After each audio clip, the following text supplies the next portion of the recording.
Good afternoon to all. Our scripture reading is taken from Proverbs chapter 3, verses 1 to 8. My son, forget not my law, but let thine heart keep my commandments. For length of day and long life and peace shall they add to thee.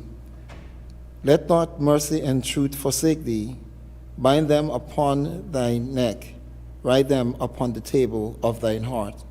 So shalt thou find favor and good understanding in the sight of God and man.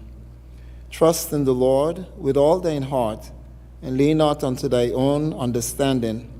In all your ways acknowledge him, and he shall direct thy path. Be not wise in thine own conceit. Fear the Lord, and depart from evil. It shall be health to thy navel, and marrow to thy bones. Can we bow our heads? Heavenly Father, we give you thanks and praise. We thank you for this another opportunity that we can approach the throne of grace. We pray that even as this honorable house is gathered today, as the Premier will be doing the budget address, we pray, Father, that you, Lord, will be with him. We pray that you would bless him. We pray that you would bless each member of this honorable house, that even as they address, the budget address to be rendered, that, Heavenly Father, it would bring enlightenment to the hearers. We pray, Heavenly Father, and invite your divine presence to be with the Speaker of the House as she moderates this house today. We pray, Heavenly Father, for every member, and we pray that your name will be lifted up and all things will be done unto your honor and glory. Through Jesus Christ, our Lord. Amen. Thank you, Chaplain. Good afternoon, members. You may be seated.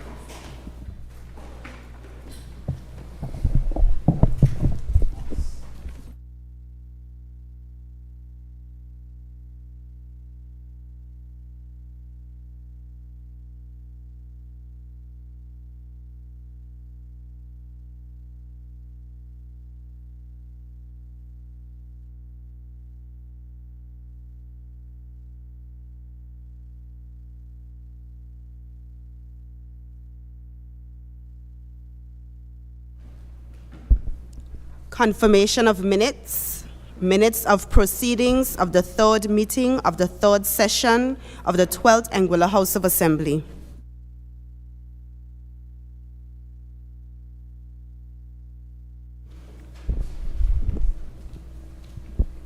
Are there any amendments to the minutes?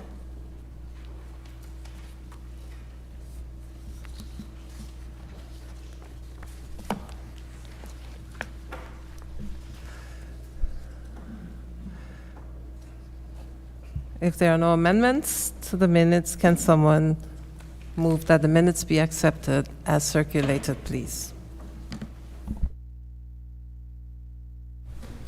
Madam Speaker, I move that the minutes be accepted as circulated. Madam Speaker, I raise a second. Thank you. It has been moved and seconded that the minutes of proceedings of the third meeting of the third session of the 12th Anguilla House of Assembly be accepted as circulated. Those in favor say aye. Those against say no. The ayes have it. Minutes of proceedings of the third meeting of the third session of the 12th Anguilla House of Assembly accepted as circulated. Oath of allegiance to new members, none. Announcements by direction of the Speaker, none.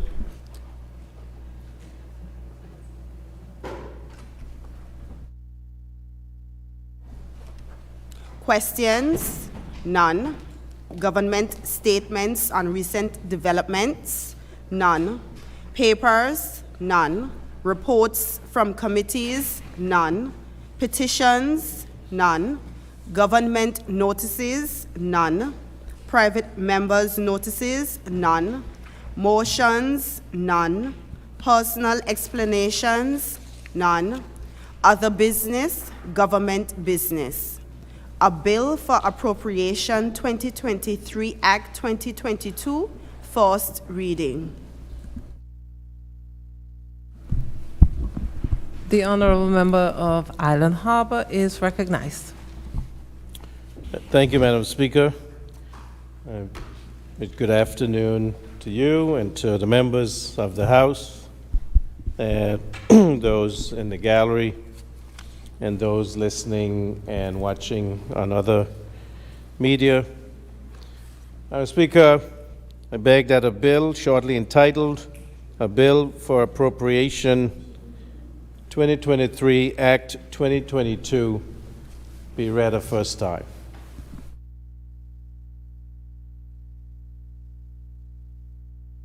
Madam Speaker, I rise. Madam Speaker, I rise yourself.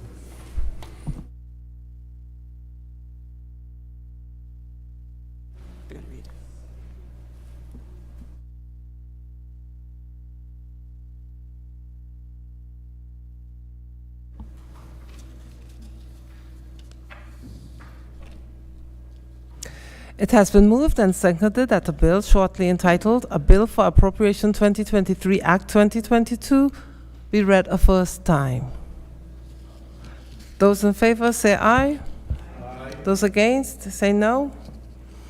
The ayes have it. I call upon the clerk to read the bill a first time. An act to authorize expenditure from the Consolidated Fund of Anguilla for the services of the Government of Anguilla for the financial year ending the 31st day of December 2023.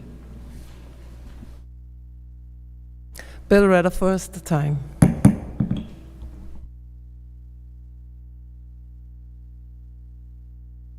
You may continue, member.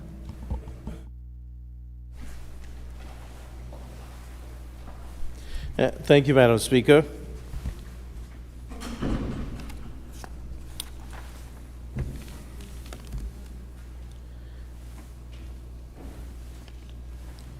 Madam Speaker, as a sign of aging, you see I have to wear my glasses. And so I guess that also signals the stress of this office. But in God we trust. Madam Speaker, I'd like to wish you, the members of the House of Assembly, clerk and staff, especially invited guests, those in the gallery, public servants, members of the media, belongers and residents of Anguilla, friends, investors and developers, a pleasant good afternoon. The theme for the 2023 budget, Madam Speaker, is Anguilla Reimagined, economically resilient, socially inclusive, and fiscally responsible. Now, this is a simple theme, but one of profound importance. It represents my administration's shared vision for Anguilla, and that is reflected throughout this 2023 budget, as well as in our policies and programs over the years. Madam Speaker, the last 15 years has been a turbulent period for Anguilla, with several significant shocks impacting both macroeconomic and fiscal performance. But whilst these shocks may be unusual, Madam Speaker, they are certainly not unforeseen. Yes, we should expect the unexpected. And by way of example, Madam Speaker, we live in a hurricane belt, and whilst hurricanes are relatively infrequent, they are hazards that we should expect. However, hurricanes are not natural disasters, but instead they are natural events. And what determines how we weather the storm are the decisions we make. To quote an African proverb of simple wisdom, do not stand in danger trusting in miracles. None of us here, I imagine, would stand outdoors in a Category 5 hurricane hoping for a miracle. At least I hope none of us would. And it is our preparedness, our immediate response, and our reconstruction efforts. These decisions will impact the effect these weather events have on our island and our people and our economy. So how do we build economic resilience? Based on our theme, Madam Speaker, a reimagined Anguilla requires economic resilience, social inclusion, and fiscal responsibility. Let us discuss what economic resilience is. Economic resilience, Madam Speaker, is generally defined as the ability of economic systems to cope with and recover quickly from a shock. To build an economically resilient Anguilla requires us to make multidimensional interventions and coordinated approaches. I'm sorry, Honorable Member, I just been informed that the stream went down, so if we can just recess for 5 minutes to allow it back up, I would appreciate it. I'm sorry to interrupt you. Thank you. This Honorable House stands in recess for 5 minutes.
My apologies again, and thank you for your patience.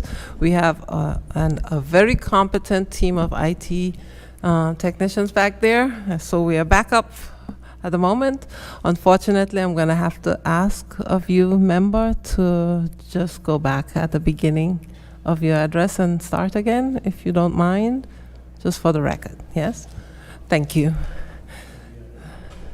No, just the way you started in the address, yes? So the assembly will resume its sitting.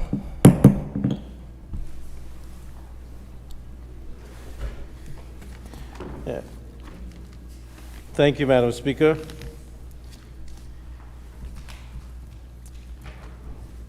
Madam Speaker, I wish you, the members of the House of Assembly, the members of the gallery, the clerk and staff of the House, specially invited guests, public servants, members of the media, belongers and residents of Anguilla, friends and investors, a pleasant good afternoon.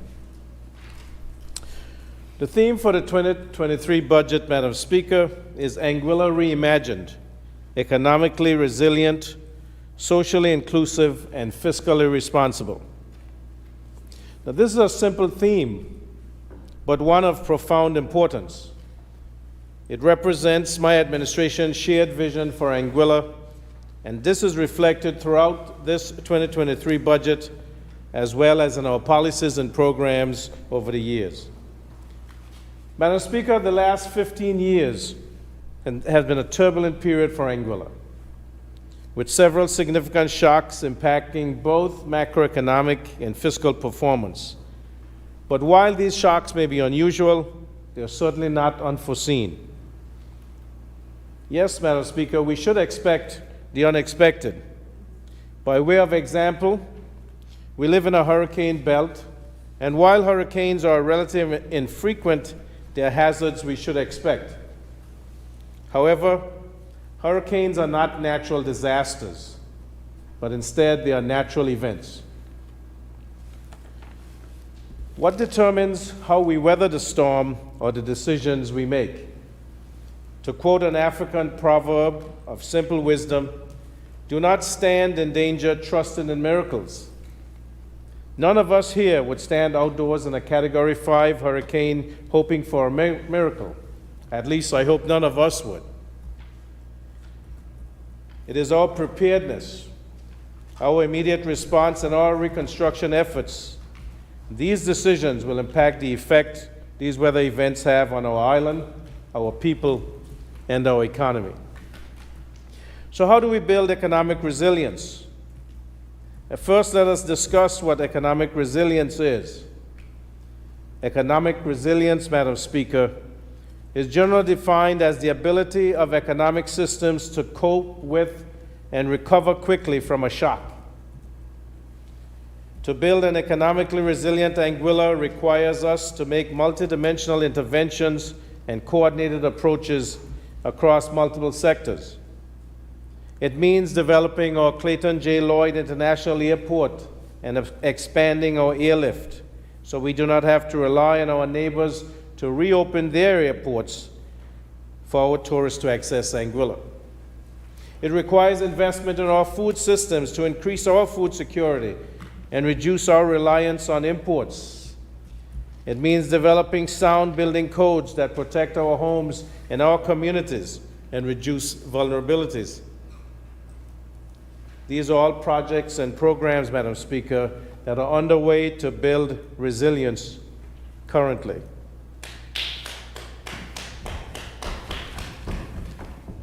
Madam Speaker, I could go on listing these programs, and I'll get into them further later in this address. But I want to now turn to our vision of a socially inclusive Anguilla. Social inclusion has been defined as a process that ensures citizens have the opportunities and resources necessary to participate fully in economic, social, and cultural life, and to enjoy a standard of living and well-being that is considered normal in the society in which they live.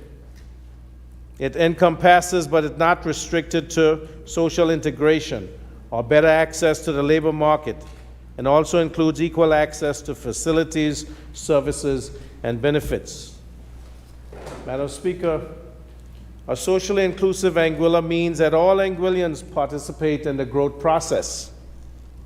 And let me remind you of our vision for Anguilla. And it states, the Anguilla Progressive Movement understands that enhancing the foundation of a great society means investing more in its people and empowering them to take ownership of their own destiny.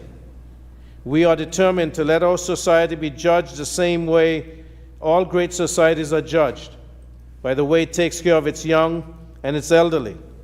We shall set about to build not just another society, but a just, fair, and flourishing society. These are not mere words, Madam Speaker, from the campaign trail. This is a commitment which governs our actions. Social inclusion and upward mobility. As the late father of the nation has said on many occasions, that when the big ships rise, the small boats should also rise, Madam Speaker. And we need to direct more resources to investment in our human capital so we all share in our prosperity. When we say the youth are our future, this is not just lip service. We are investing in our educational systems and tools to enhance the learning experience and improve data collection to support informed decision-making and policy analysis in the education sector. We are protecting and supporting those most vulnerable among us through our social protection mechanisms. Madam Speaker, we are expanding our public assistance programs.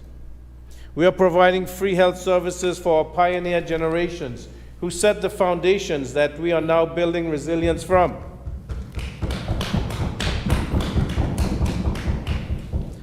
Madam Speaker, they carried us through a revolution, and now is our time to pay them back.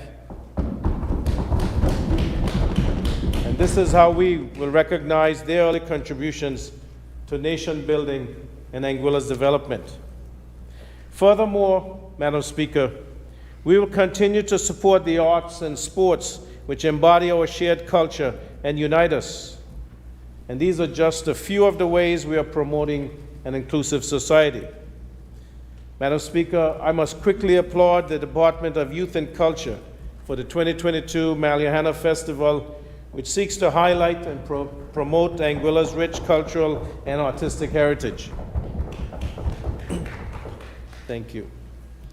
The festival is not yet over, and I encourage all to attend the final activities this weekend. Madam Speaker, the third part of this theme is a guiding principle that I am passionate about, which is fiscal responsibility. In my first budget address, I noted that we have inherited a distressed economy, which is a product of interplay between endogenous and exogenous shocks, deferred policymaking, and a lack of financial responsibility. Madam Speaker, let me quickly turn to Scripture. In Genesis chapter 41, verses 34 to 36, it reads, "Let Pharaoh appoint commissioners over the land to take a fifth of the harvest of Egypt during the 7 years of abundance. They should collect all the food of these good years that are coming and store up the grain under the authority of Pharaoh to be kept in the cities for food. This food should be held in reserve for the country, to be used during the 7 years of famine that will come upon Egypt, so that the country may not be ruined by the famine." Madam Speaker, we all should be familiar with this scripture, and we should heed it. The need to prudently handle prosperity. But yet, Madam Speaker, my administration inherited an economy depleted of reserves, nothing saved for a rainy day. And there has been many rainy days, severe storms actually. And it was one, Minister Billingham, who said that when Anguilla was doing well, no one chose to save for a rainy day, and that accounted for the state we were in back in 2008 and 2009 when we had the global financial crisis. And again, when reserves were in place in 2015, when Hurricane Irma came in 2017, those reserves were completely depleted prior to that. And so, Madam Speaker, I am pleased to announce that this administration, we have now prudently amassed modest reserves.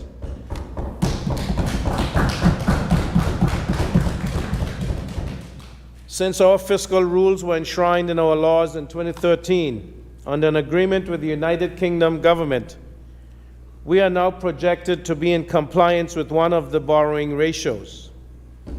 And I'm happy to announce that today, Madam Speaker,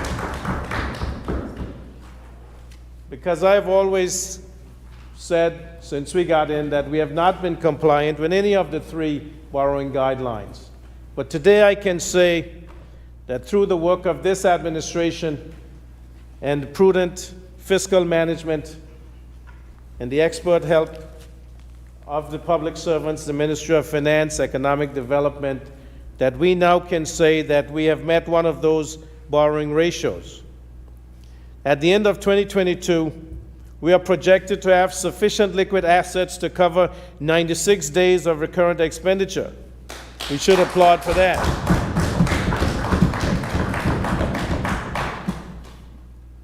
This stands in glaring contrast, Madam Speaker, to previous periods are not having enough to even cover 1 day of recurrent expenditure.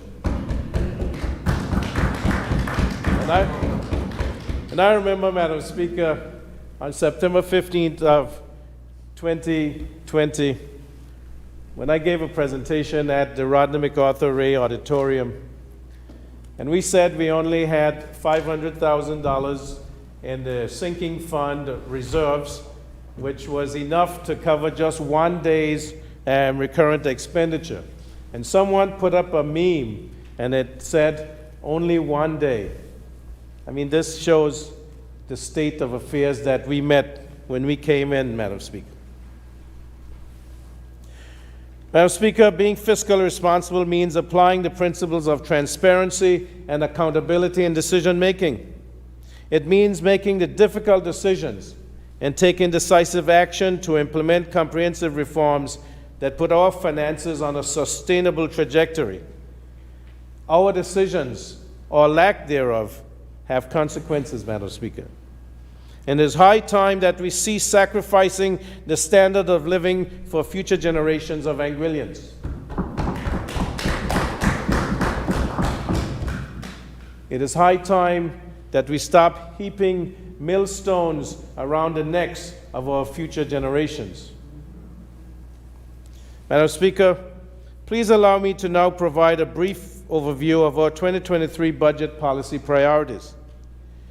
These policy priorities have guided how we have allocated resources across programs in ministries and departments. These policy priorities, in keeping with our vision, are geared towards the continued advancement of Anguilla in various sectors. With equal priority, they are: 1, improve health outcomes of citizens by strengthening the health system and making health care more affordable, increasing access to specialized care, increasing protection of vulnerable citizens and better addressing mental health issues, and reducing the potential for transmitting communicable diseases.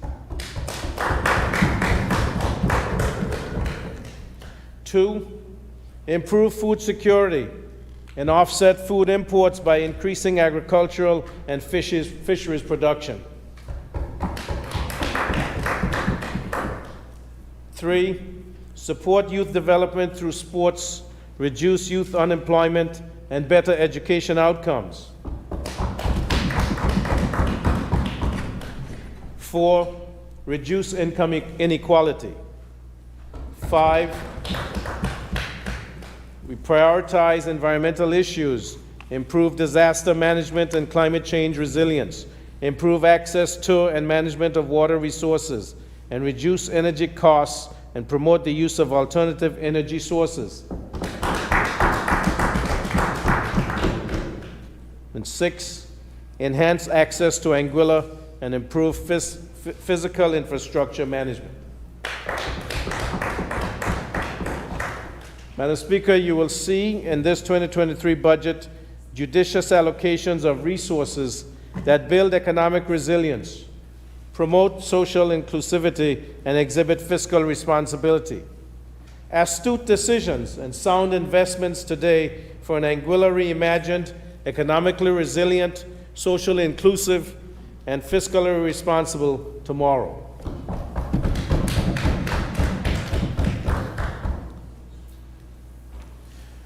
Madam Speaker, I'd like to do a review of the 2022 economy. And in line with this year's fitting budget theme, as disruptions and crises arise over time, it is imperative to note that economic resilience is concerned with the ability to withstand global shocks in the presence of continuous adversity, whilst identifying diverse measures to mitigate, adapt, and accelerate economic development. Today, Anguilla is beset by several crises of global importance. Nonetheless, this administration is aware that sustaining economic resilience in the face of recent developments will facilitate the ability to anticipate risk, assess how such risk may affect important socioeconomic assets, and establish a responsive fiscal capacity.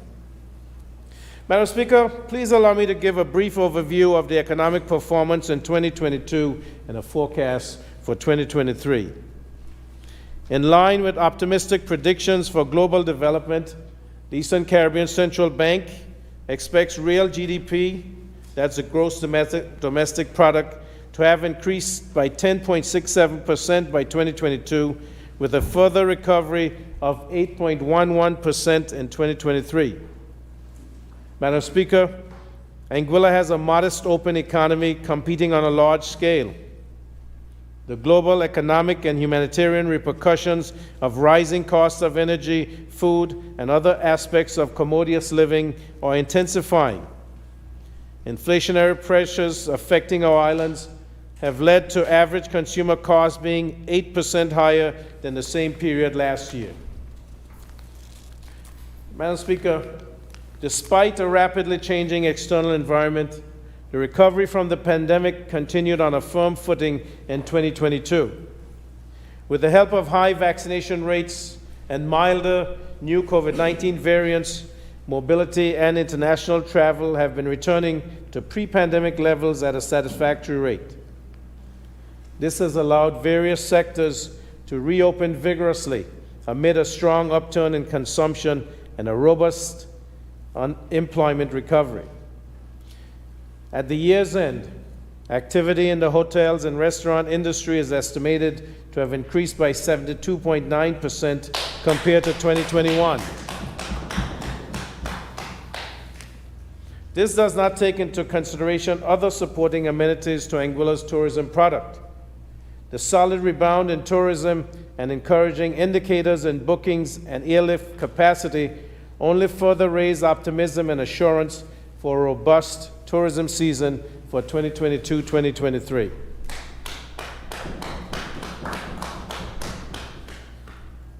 Madam Speaker, inflation has been on an upward trend since the start of 2022. The war in Ukraine has amplified these pressures through higher food and energy prices. It is for this reason that this administration has stood steadfast and continued to introduce fiscal measures in the form of monetary support and exemptions to mitigate these adverse effects on vulnerable households, amidst all the criticism, Madam Speaker.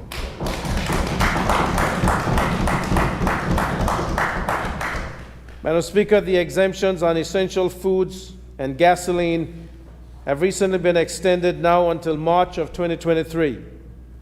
The GST exemption on fuel remains in place until at least June of 2023. Besides recovery in the hotel and restaurant sector, the construction sector saw the most significant increase over the course of the year, growing in real terms by 25%.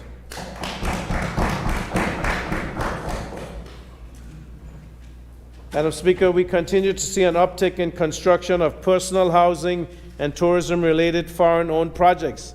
This shows confidence in this administration, Madam Speaker, and it shows confidence in the future of Anguilla. There have also been opportunities provided from our local financial institutions to supply 100% financing for home construction and purchases. Additionally, the transportation and storage sector also grew in real terms by a significant 12.14%. Madam Speaker, this is attributable to positive movements in cargo and visitor arrivals. A significant increase is anticipated in 2023 as positive travel flows are expected in light of group business travel, returning tourists, and airport expansion. And whilst the energy and food crisis, coupled with underlying international conflicts and uncertain virus mutations, starkly remind us that the Anguillan economy has experienced a number of turbulent challenges, this administration remains committed to withstanding and recovering rapidly from all shocks and threats to our economy and people. And let us continue to work collectively as we develop an Anguilla reimagined, economically resilient, socially inclusive, and fiscally responsible. Thank you. Madam Speaker, I'll now provide a brief synopsis on the 2022 fiscals for revenue, expenditure, and debt. For 2022, recurrent revenue was budgeted at $237.67 million EC dollars. However, as of November 30th, 2022, actual collections totaled $313.81 million EC dollars, with an anticipated with an anticipated outturn of $336.53 million at year-end December 31st, 2022. That deserved that round of applause, Madam Speaker.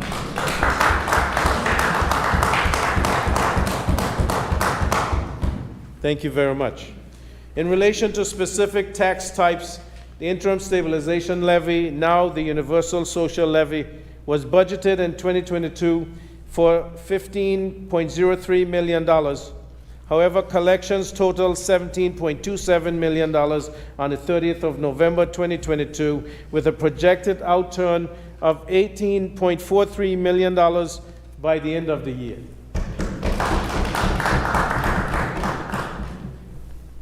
This shows that people are working and the 6% is being paid, Madam Speaker. Thank you very much. Taxes on property also performed above estimates, with collections of $10.84 million, which is above the estimate of $7.09 million. In addition, stamp duty performed significantly above the budget estimate of $8 million, with an actual outturn of $47.92 million. And it is anticipated to increase to $48.9 million by December 31st, 2022. This is due to the sale of 2 tourist properties, Madam Speaker, along with other sales that have occurred at the hotel properties and other properties. It shows that there is confidence, Madam Speaker, in Anguilla.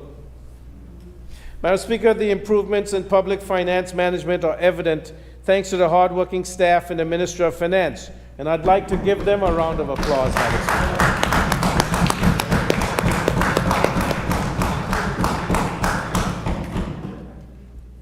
Through strengthening the capacity of the Inland Revenue Department and the Customs Department, our revenue collecting agencies, we are closer to bridging the financial gap experienced by the country after the impacts of external shocks such as Hurricane Irma and the COVID-19 pandemic. Madam Speaker, I wish now to provide a brief overview of the goods and service tax performance in its first 6 months of implementation. The GST collections at the end of November totaled $40.87 million, which is 14.7% above the revised GST revenue estimates of $35.63 million.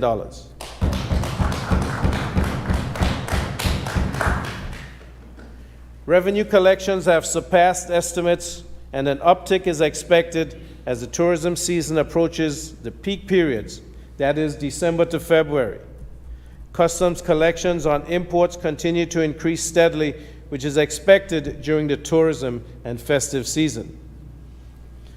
The filing compliance rate, Madam Speaker, remains steady over the past 4 months. On-time filing compliance for October tax period was 95%, with an overall rate of 98% at the end of November. The continued high rate is attributable to the effectiveness of Inland Revenue Department's communication and compliance strategies and businesses' increased willingness to cooperate with the tax measure, Madam Speaker. Madam Speaker, this tax is meeting the projected target, and to allay any concerns, I repeat my previous statements, and this budget likewise confirms that there is no planned increase in the GST rate.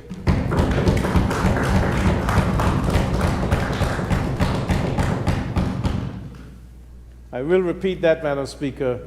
There is no planned increase in the GST rate. Madam Speaker, the recurrent expenditure performance for 2022 is forecasted at $234.32 million from an approved estimate of $224.58 million. 2 supplementary appropriation budgets were approved to increase the recurrent expenditure to $248.75 million, an overall increase of approximately $24 million. Before you get nervous, Madam Speaker, these increases in the recurrent expenditure were made possible through the robust performance of various revenue accounts. That is Anguilla's money, Madam Speaker, not the UK's money. Funds were committed to a cost of living program which facilitated payments towards electricity grants and food vouchers for senior citizens, estimating approximately $13 million. Thank you. The supplementary funds will also facilitate the balance payment of deferred salaries in the amount of $1.9 million. And this will make sure that all the deferred salaries is now paid to the public servants.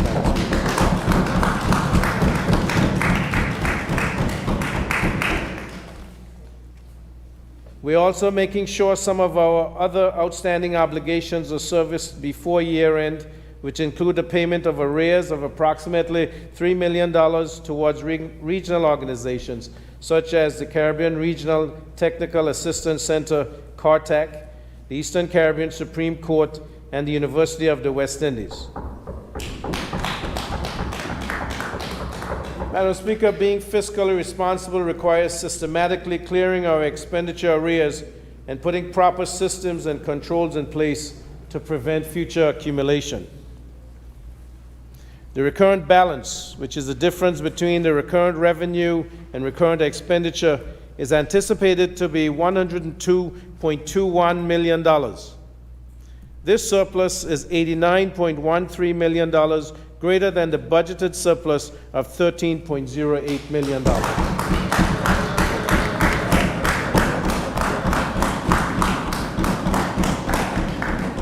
Thank you.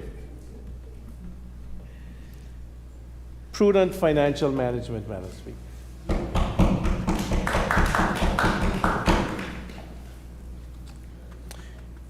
In terms of capital revenue and grants, the capital receipts during 2022 are projected to total $2.95 million, a slight increase of 8% over those recorded for 2021. They include the initial disbursements of funds to support projects to be implemented under the European Union's EDF 11 regional program and reimbursements from the UK government for various capital interventions that they agreed to support. Madam Speaker, capital expenditure for 2022 is expected to top out at $8.5 million compared to the $2 million originally budgeted. given the fiscal constraints, the initial focus was the implementation of the Anguilla population and housing census and outfitting the new laboratories at the new Albina Lake Hodge Comprehensive School campus. But it was clear from the onset that critical development requirements would materialize throughout the year, matters that could not be deferred, and Madam Speaker, they did. Capital resources were supplemented by a further $7.7 million to address a range of development needs, including the Government of Anguilla's contribution to the completion of works at the new Blowing Point Ferry Terminal building and Package 2 of the Albina Lake Hodge Comprehensive School. Madam Speaker, when the UK has stretched and exhausted the resources that they so carefully allocated to fund these developments, it is our duty and commitment to step up and see them through. And Madam Speaker, I must say that I am proud that we have been able to find that funding to continue and complete these projects, which are for the people of Anguilla.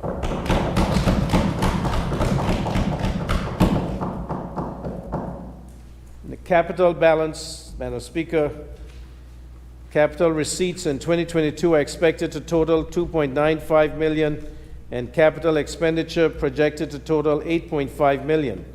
The capital account balance, which is a difference between the capital receipts and capital expenditure, is a deficit of $5.5 million EC dollars.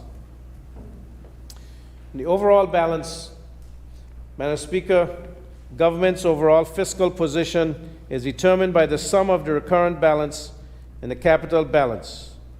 The estimated recurrent balance for 2022 is a surplus of $102.21 million, and the capital balance is estimated a deficit of $5.54 million.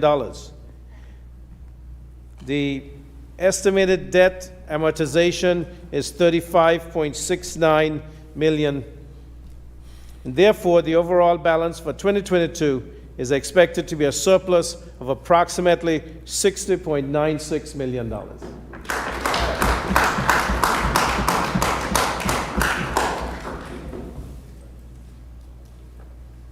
These are real numbers, Madam Speaker.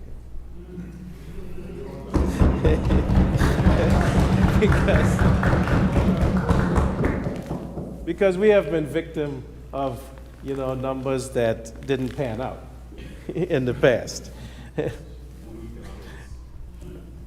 Madam Speaker, preliminary estimates show that total public debt, which comprises of central government debt and government guaranteed and non-guaranteed debt of state-owned enterprises, otherwise called statutory bodies, is projected at $410.77 million. That is 41.51% of the gross domestic product at the end of 2023. At the end of 2022, central government debt stock is projected at $394.46 million, a decrease of $33.46 million over the 2021 debt stock of $427.92 million.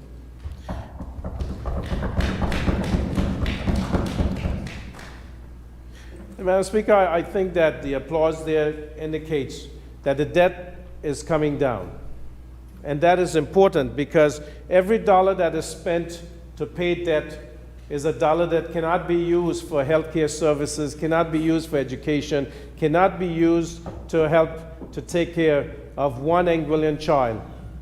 And so this is why, Madam Speaker, it is important that we reduce the debt and get it to a manageable point.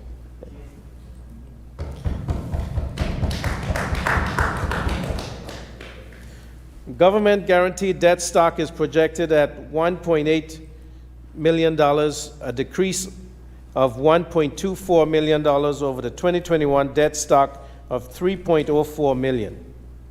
Non-guaranteed statutory body debt stock is projected at $14.52 million, a decrease of $2.24 million over the 2021 debt stock of $16.76 million.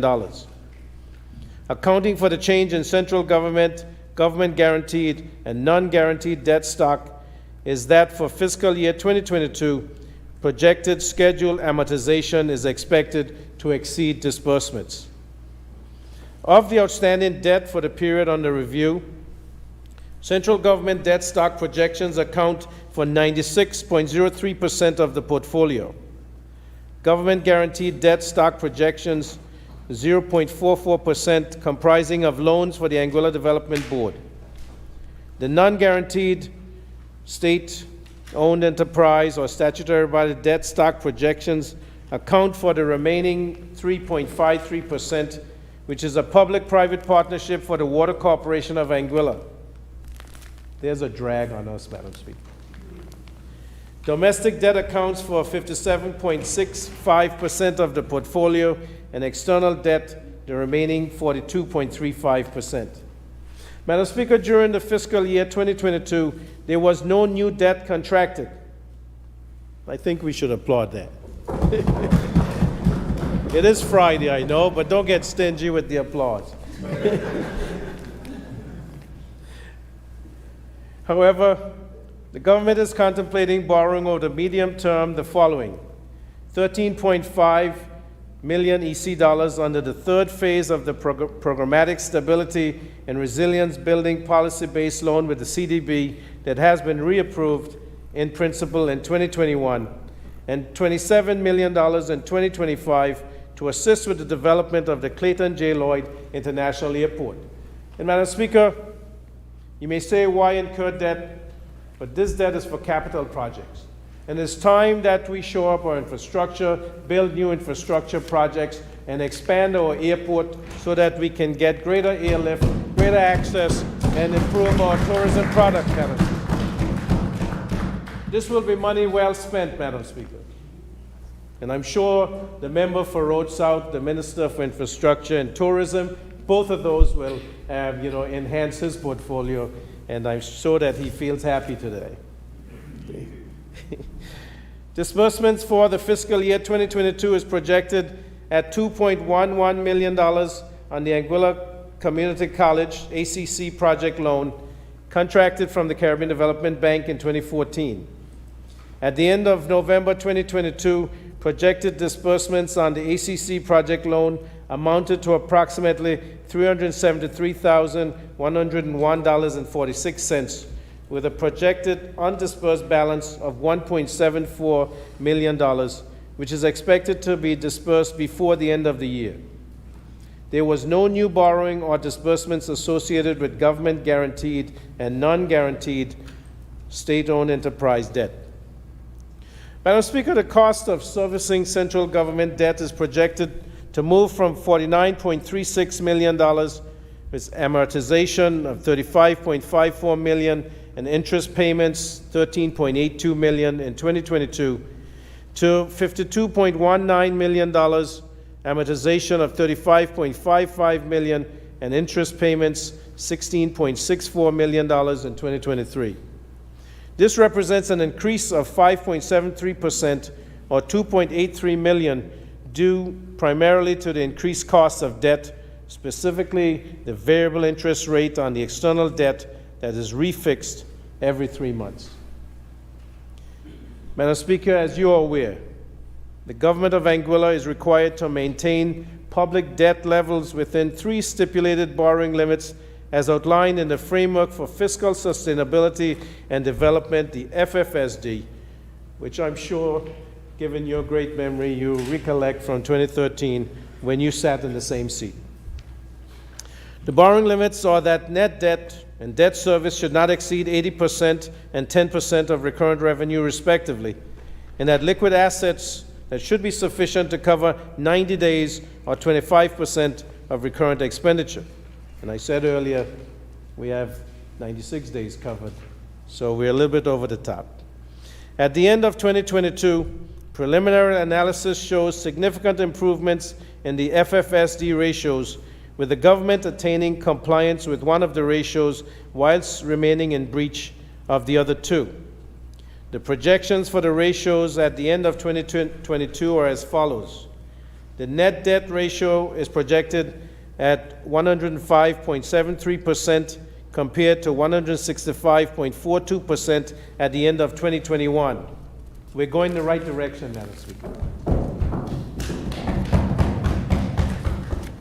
The in-debt service ratio at 15.71% compared to 18.49% at the end of 2021, and liquid assets at 26.35%, approximately 95 days compared to 0.26%, approximately 1 day at the end of 2021. The debt to GDP ratio is trending positively and is projected to decline to 41.51% at the end of 2022 compared to 56.21% at the end of 2021. This ratio is 18.49 percentage points below the Eastern Caribbean Currency Union target benchmark of 60%. Madam Speaker, I'm sure if we look at some of the other countries in the region, they are way above that 60% threshold, especially given the declines from COVID-19 pandemic. My government, Madam Speaker, pledges our continued commitment to prudently manage Anguilla's debt portfolio in a manner that is fiscally responsible and prudent. Madam Speaker, the recurrent expenditure estimate for this 2023 fiscal year is projected to be $245.93 million EC dollars, excluding amortization of $35.5 million. This is a 9.5% increase, or $21.35 million variation when compared to the 2022 approved recurrent budget of $224.58 million, and a decrease of $2.82 million when compared to the 2022 revised approved budget of $248.75 million. Madam Speaker, the personal emoluments for the 2023 budget is estimated at $95.61 million, resulting in 6.67% or $5.97 million difference over the 2022 approved budget of $89.64 million. This increase is mainly due to the reinstatement of increments and progressions, which is estimated at approximately $4.8 million. And I'm sure that public servants would all be happy to know that finally some effort is being made to increase their pay, Madam Speaker.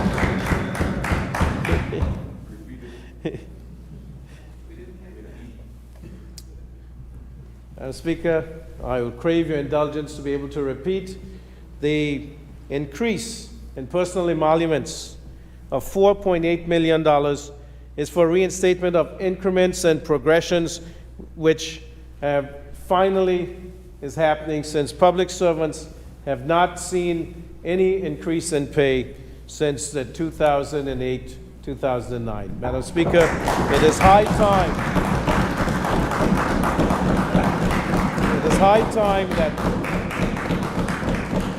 we do something for our public servants. And I know I will get crucified on the radio airwaves tomorrow about this, Madam Speaker, because it is felt that we should cut the civil service and we should cut their pay.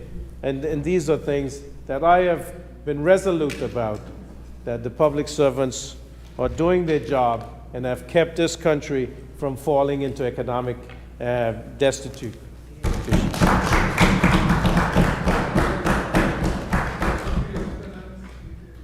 Retiring benefits for 2023 is estimated at $11.59 million, an increase of $1.18 million from the 2022 estimate of $10.41 million. This is due to the number of persons attaining the age of retirement for this year and the 1% increase to the Public Service Pension Fund.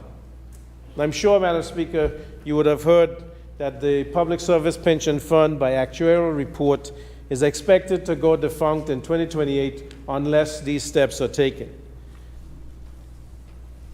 Interest payments, which includes both domestic and foreign, has an estimated budget of $16.7 million, and this is a $0.61 million increase over the 2022 approved budget. This increased sum is due to anticipated increases in the domestic variable interest rate. Goods and services is estimated at $57.88 million, a decrease of $2.18 million when compared to the 2022 budget of $60.06 million. This decrease is mainly as a result of a decrease in government-related GST expense, which was budgeted in 2022 at $5.9 million and is now budgeted at $3.21 million based on actual trends. To clarify, this is GST paid by government on its purchases of goods and services, not GST revenue collections.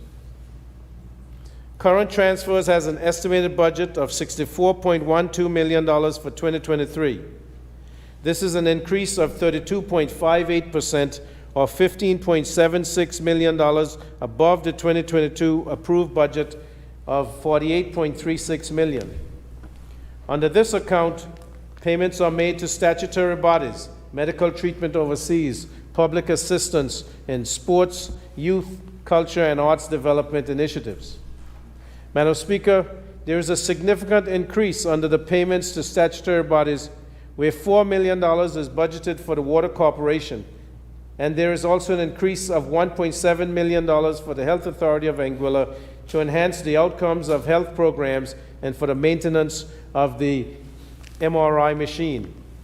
And Madam Speaker, at this point, I'd like to thank the Richard Schultz Family Foundation, Robert Seamus, and Gary and Connie Sharp for helping to procure the MRI machine and to get it shipped to Anguilla. Right now, it should be in Puerto Rico on its way to Anguilla by the end of this year. And this is a well-needed piece of equipment, Madam Speaker, provided for by investors and visitors to Anguilla. Also, there is an increase of $6 million for the implementation of medical assistance for our seniors.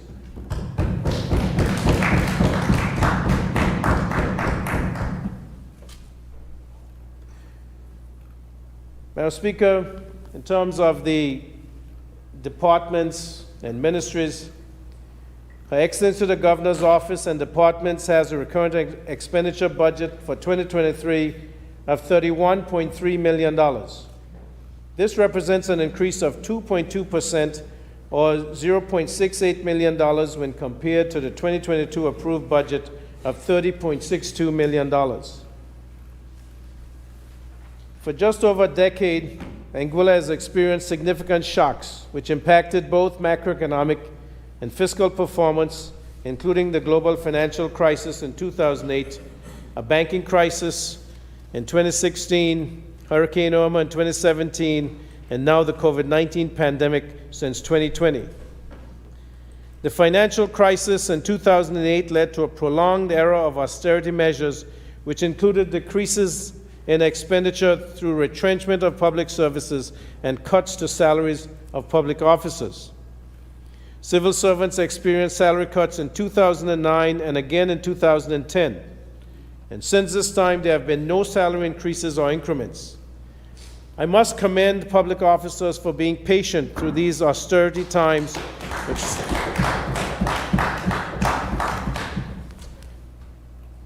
And I'd like to say thanks to the public servants for their patience also, Madam Speaker. But they have been patient through these austerity times with stagnant salaries in the face of inflationary pressures, which have eroded the real value of their income. And Madam Speaker, in the context of the current cost of living crisis and given current fiscal performance, the reinstitution of increments and progression was revisited under the updated 2023 to 2025 medium-term fiscal framework. Being fiscally responsible, Madam Speaker, meant we costed the implications of the planned reinstitution of increments and progression to ensure it was affordable and sustainable.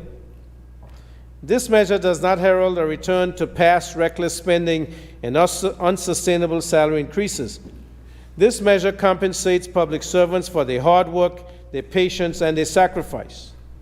It combats potential decreases in performance from demoralized or discouraged employees. It assists public servants and coping with cost of living increases. Madam Speaker, the reinstitution of increments and progression does not undo the past. It does not compensate public servants for the years of stagnant salaries. We have endeavored to ensure that the current reinstitution is judicious and equitable, whilst recognizing that equal treatment is impossible. To fund this measure, a total allocation of 4.8 million EC dollars has been applied across ministries and departments. Madam Speaker, you will note that these increments are not reflected in the detailed personal emoluments breakdowns. These adjustments are still being made, and we hope that January's payroll will reflect these increments. Notwithstanding this first year of increments, Madam Speaker, it is high time we align compensation in the public service with the performance of public servants rather than simply tenure.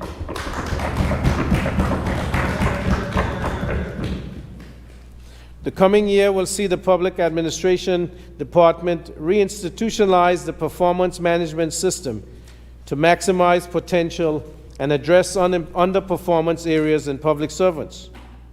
We need to go further and align annual increments for public officers to successful performance assessments via a robust performance management system. Public administration will also further support the improved delivery of public services through a review of the Human Resource Information System, BEST HR, and processes to promote timeliness, productivity, and efficiency in the delivery of services offered to its internal and external customers. And I know that the Minister for Home Affairs, the Single Island-wide member, Mr. Kenneth Hodge, will be happy with that, because he has been pushing for these performance analyses and reviews since 2011. In the Ministry of Home Affairs and Departments, the 2023 recurrent expenditure budget for the Ministry of Home Affairs and Departments is $8.67 million. This slight increase of 1.9% or $0.11 million increase over the 2022 approved budget of $8.15 million was primarily due to an increase in provision for additional officers within the Immigration Department as we look to open the Blowing Point Ferry Terminal in the coming year.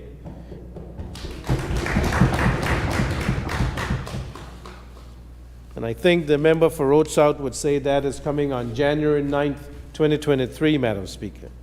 We expect everyone to show up in blue.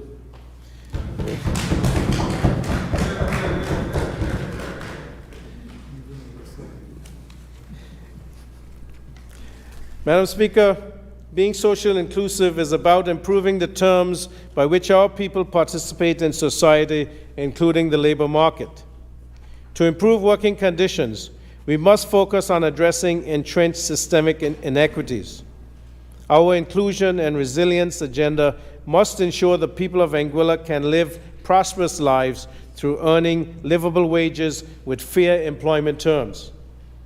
In the coming year, the Ministry of Home Affairs will continue work to deliver a national minimum wage, the first ever for Anguilla.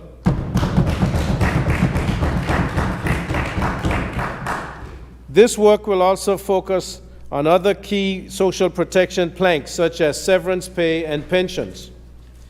We will further review and revise the Labor Relations Act to provide for modern and progressive work occupation and safety standards. Madam Speaker, we have seen the massive growth in airlift to Anguilla, and we'll soon have a new seaport. Work has commenced this month on a redeveloped Clayton J. Lloyd International Airport.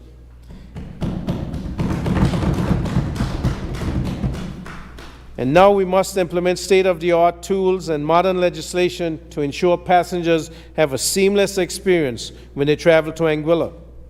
In 2023, the Immigration Department will continue with reforms to improve the efficiency of the delivery of immigration services. The Department will implement an online embarkation form portal which will facilitate advance notice and screening of passengers to Anguilla, enhancing both border security and the passenger experience. In the coming year, we hope legislation will be brought to facilitate the Advanced Passenger Information System, APIS, and this will be finalized to further strengthen the advanced security systems utilized by the Immigration Department.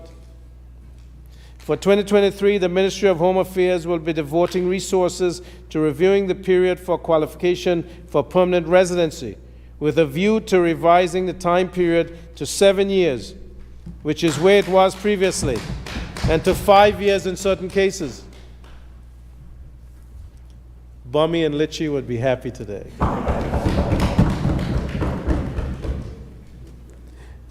And while there are remaining varying schools of thought on the dynamics between population growth and economic development, a popular view in relation to Anguilla is that a larger population size will support improved scale economies in the domestic market. Some feel that this right number is 25,000 persons. However, Madam Speaker, there should be effective means of achieving a larger population, which must be supported by suitable infrastructure. Proper planning is a central issue. A long-standing impediment to development is parcels of land without proper access. Road access is a key to unlocking the potential of land ownership, and there must be cost-effective means of doing so. Madam Speaker, effective land management is a key driver for economically resilient and sustainable development. The proper management of land is crucial to quality human existence, and its distribution is vital to optimal economic development. We must continue to forge ahead to be the leader in land administration and deliver quality service. During the course of 2023, the Department will officially launch its Land Information System that will aid in providing the pillars for sustainable development, effective land policies, and land management. The LIS will lend to a more effective and efficient land market, which is a crucial component of any successful market economy, creating a variety of advantages to the nation of Anguilla and its citizens. In order to promote an Anguilla reimagined, economically resilient, socially inclusive, and fiscally responsible, land use planning is paramount. The Department of Physical Planning will concentrate on developing a national physical plan and strengthening land use policies with a focus on promoting economically resilient and socially inclusive communities that are developed in a sustainable manner. We recognize the serious responsibility we all have for the future of our communities and for future generations, who should be able to enjoy them in all their glory. Land use, therefore, should be in harmony with one another and not cause adversity to the surrounding environment by reducing the marketability and value of life investment. It is for this reason that emphasis must be placed on ensuring that developers must obtain full planning and building permission before a shovel hits the ground. And we must reduce vulnerability in our communities and ensure the future prospects, goals, aspirations, and prosperity of our people are realized. The pathway to achieving this is through the creation of policies to guide development, the implementation of minimum standards enshrined within modern legislation.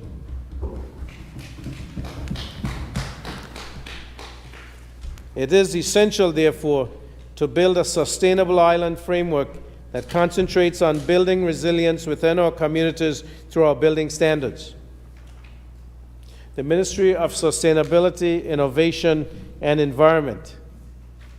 And this ministry has for its 2023 budget an allocation of $12.18 million, Madam Speaker.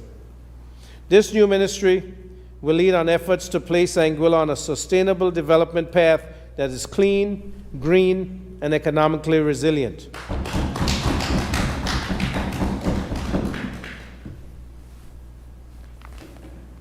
And we must recognize the new minister, and for that ministry, Madam Speaker, the single island-wide member, Mrs. Quincia Gomes-Murray.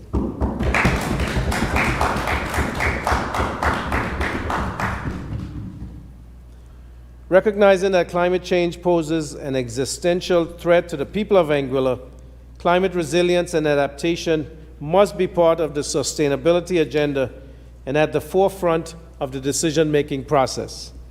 Additionally, available technology must be leveraged to improve the quality of life of the Anguillan people.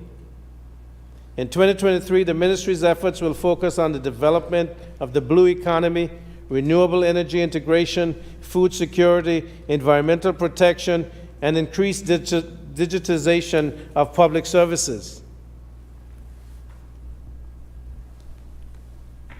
Building on the work of the Blue Anguilla Task Force, which produced the Blue Anguilla Implementation Plan 2022 to 2024, the ministry will be joining the United Kingdom Blue Belt Program and forging partnerships with the United Kingdom and other international agencies to develop a program of support for Anguilla in the development of the blue economy. This is important, Madam Speaker. And the Blue Anguilla Task Force was, mentioned by the Prince William when he was at the Joint Ministerial Council meeting last year in England, and it has met international acclaim, and one that we are very proud of, Madam Speaker, and the Minister should be commended.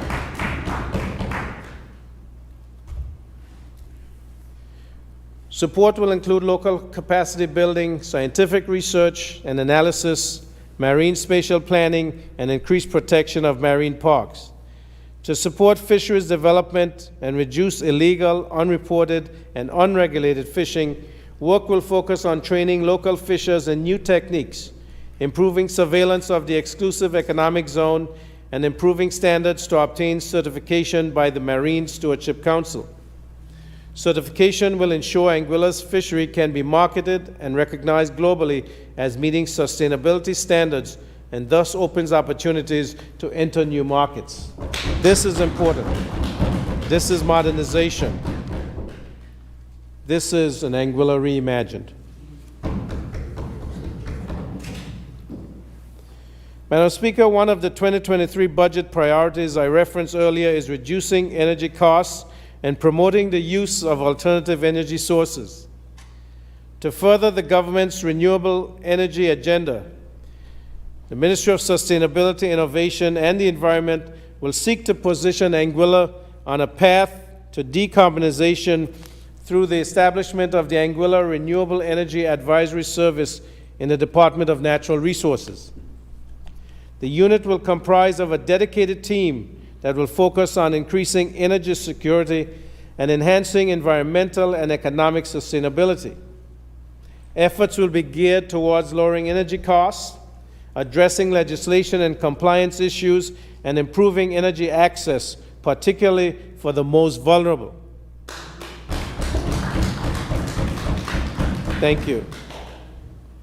Coupled with this initiative, the ministry will also partner with the Rocky Mountain Institute for the effective deployment of resilient, renewable energy technologies, electric mobility, and related infrastructure, as well as technical support in the development and adoption of related policies, regulations, and laws.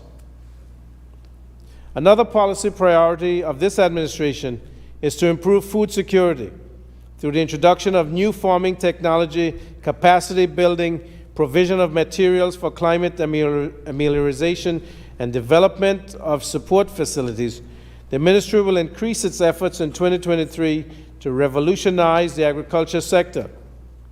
With an anticipated capital investment of $1.2 million, the ministry will increase its support to farmers through the development of a hatchery to support poultry farmers and an abattoir where livestock farmers can slaughter animals in a safe environment. That is putting the money where our mouth is, Madam Speaker.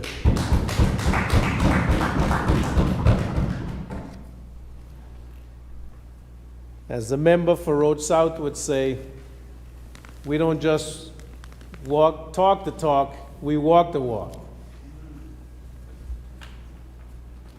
He would also say, thank me himself. Additionally, various forms various forms of protected agriculture will be available to crop farmers to diversify and increase crop production and improve access to good quality local produce year-round. Food security, Madam Speaker. Grow local, buy local.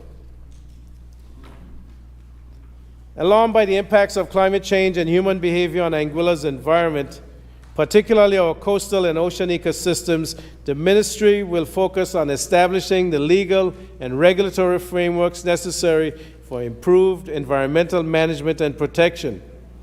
In particular, the ministry will lead efforts to ensure that climate change considerations are mainstreamed in policy development across all sectors.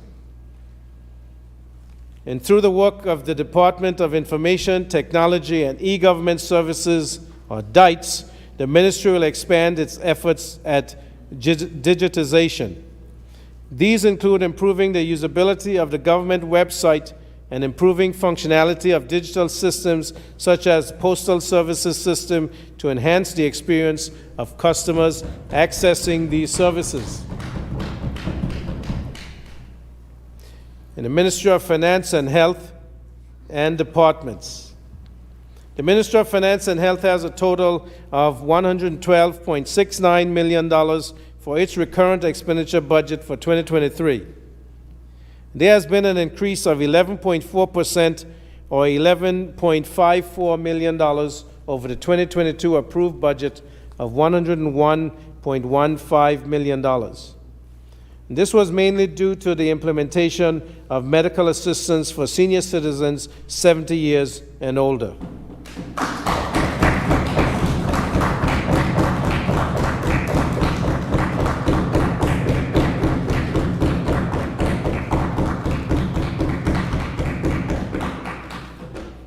Madam Speaker, promises made, promises kept.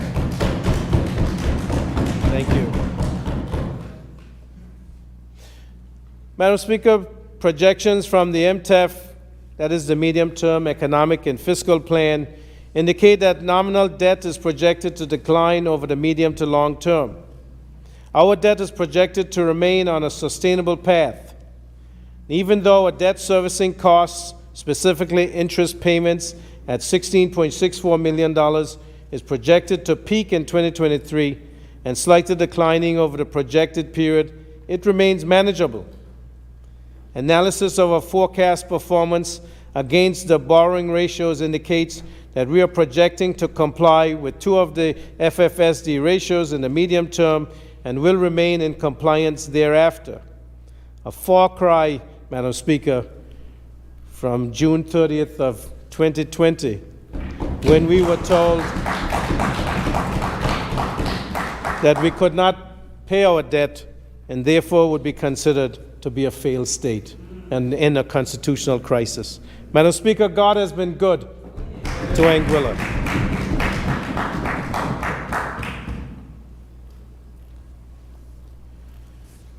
And those two ratios in the FFSD, the liquid assets or recurrent expenditure ratio 2022 and the net debt or recurrent revenue 2025. And we are projecting surpluses for the same period that are sufficient to cover scheduled debt amortization and make a significant contribution to reserves and the sinking fund.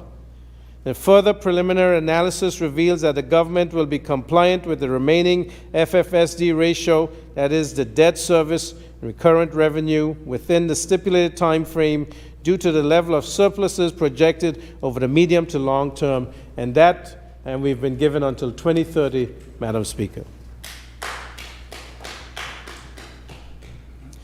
Madam Speaker, economic resilience requires fiscal responsibility. And in my ministry, we will continue to exercise prudence, fiscal responsibility, accountability, and transparency in the management of public finances, recognizing this trust bestowed upon us by the public in the management of the public purse. And that trust is not taken lightly, Madam Speaker. We will continue with the review of the Financial Administration and Audit Act and the associated financial instructions, which will form the basis of reforms to our public financial management framework. We are strengthening our financial controls and procedures to improve the efficiency of how resources are used to deliver public services. Madam Speaker, proper controls prevent the further accumulation of expenditure arrears that we are earnestly addressing each year. We are improving our budgeting framework by linking the allocation of resources to approved government strategy. We are improving budget transparency in 2023 through the publication of regular budget execution reports on central government operations. And we also intend to publish in 2023 the first ever citizens budget, which is a simplified, less technical, abbreviated version of the budget which delivers key information of public interest. Transparency and accountability, Madam Speaker.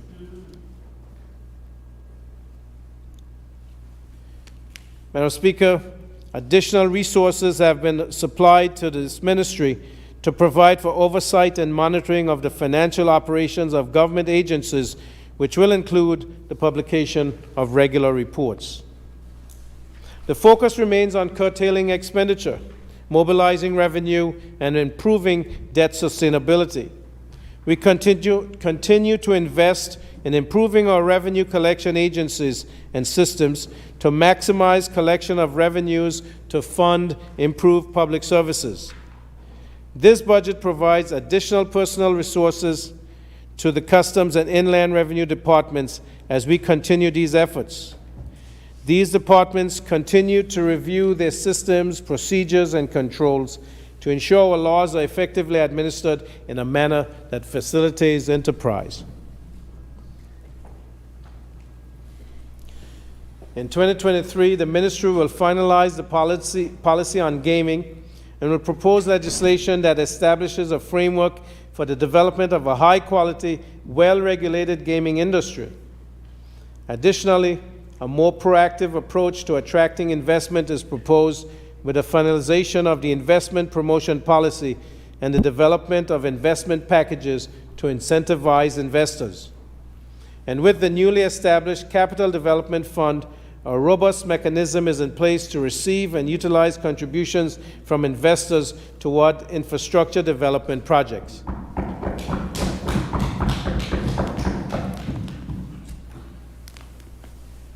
So when the MOUs state that there is a social project that must be accompany any development, the Capital Development Fund is there for that money to be deposited in, Madam Speaker.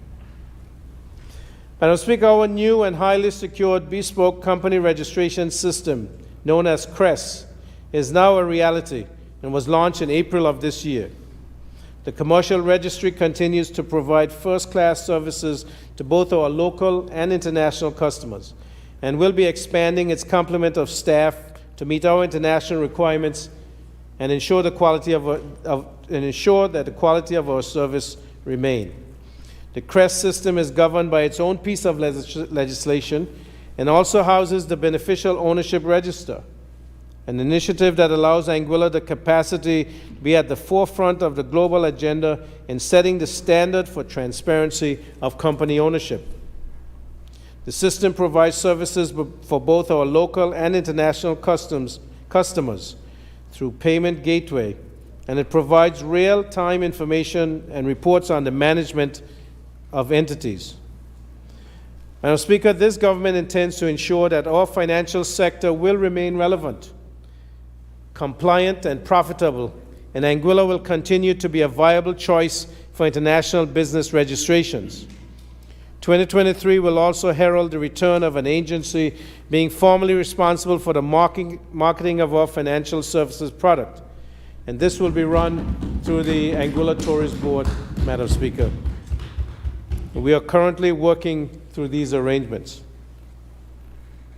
In keeping with government's strategic priority of reducing income inequality, consumer protection legislation will be introduced to the House of Assembly, and a consumer protection unit will be established.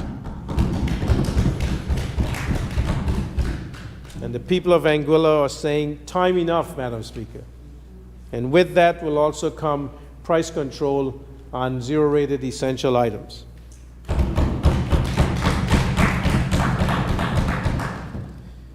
In 1962, President John F. Kennedy told the U.S. Congress, if consumers are offered inferior products, if prices are exorbitant, if drugs are unsafe or worthless, if the consumer is unable to choose on an informed basis, then his dollar is wasted, his health and safety may be threatened, and the national interest suffers.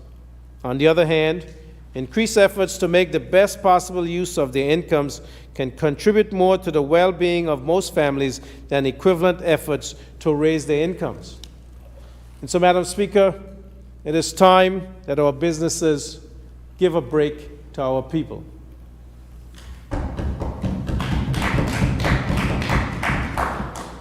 Inter alia, the Consumer Protection Unit will be responsible for receiving complaints from consumers, conducting investigations, and delivering education about consumer rights, supplier duties, and available remedies. Madam Speaker, and this one is near and dear to my heart, the delivery of quality health care is a top policy priority for this 2023 budget and for the years to come. Thank you. And significant financial resources are being deployed towards improving health services and strengthening our health systems. Madam Speaker, my administration is committed to providing free health care for our senior citizens. And whilst I wish Thank you. And whilst I wish to deliver on this promise in my first budget in 2021, to be fiscally responsible, this required certain preparatory work, which included the conduct of an actuarial assessment and the incorporation of expenditure associated with the intended program into our updated fiscal framework. Madam Speaker, we were told you cannot advance an unfunded policy. But now, with God's help, the hard work of this administration, the hard work, determination of the persons in the Inland Revenue Department and Customs Department and the different ministries, Madam Speaker, we are now able to say that we can deliver on that promise to provide free health care for the belongers of Anguilla who are 70 years and older. Paying them back, Madam Speaker, for their commitment to staying in this country when they could have moved elsewhere, and making sure to look out for our well-being.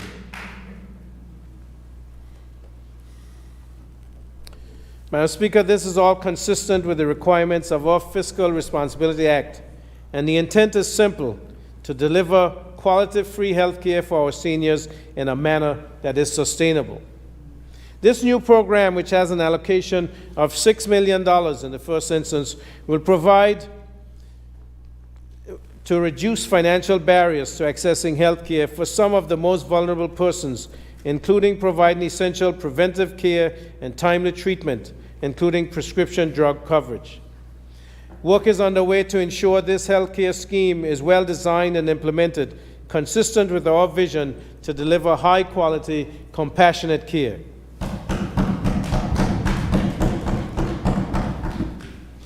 Madam Speaker, we must forge forward with significant health reforms to address structural problems in the delivery of health care. A Health Services Reform Committee has been formed to develop a blueprint for the reintegration of the Health Authority of Anguilla into central government in a manner that will improve the accountability and enable greater patient-centered decision-making, ensuring a resilient healthcare system for the people of Anguilla. Finally, Madam Speaker, and I must thank the members of the Health Services Reform Committee, which comprises private citizens, public servants, doctors, nurses, insurance agents, social development personnel, Ministry of Health personnel, which will ensure that the product, Madam Speaker, has its desired intent, which is to provide quality, accessible health care to the people of Anguilla.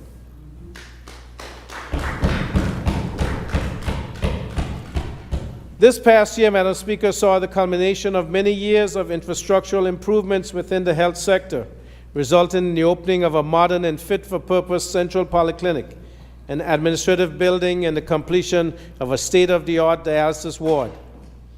This year, that dialysis ward should open in June of next year, Madam Speaker. This year, the Health Authority of Anguilla made history with the employment of 2 highly skilled surgeons for the first time, Madam Speaker,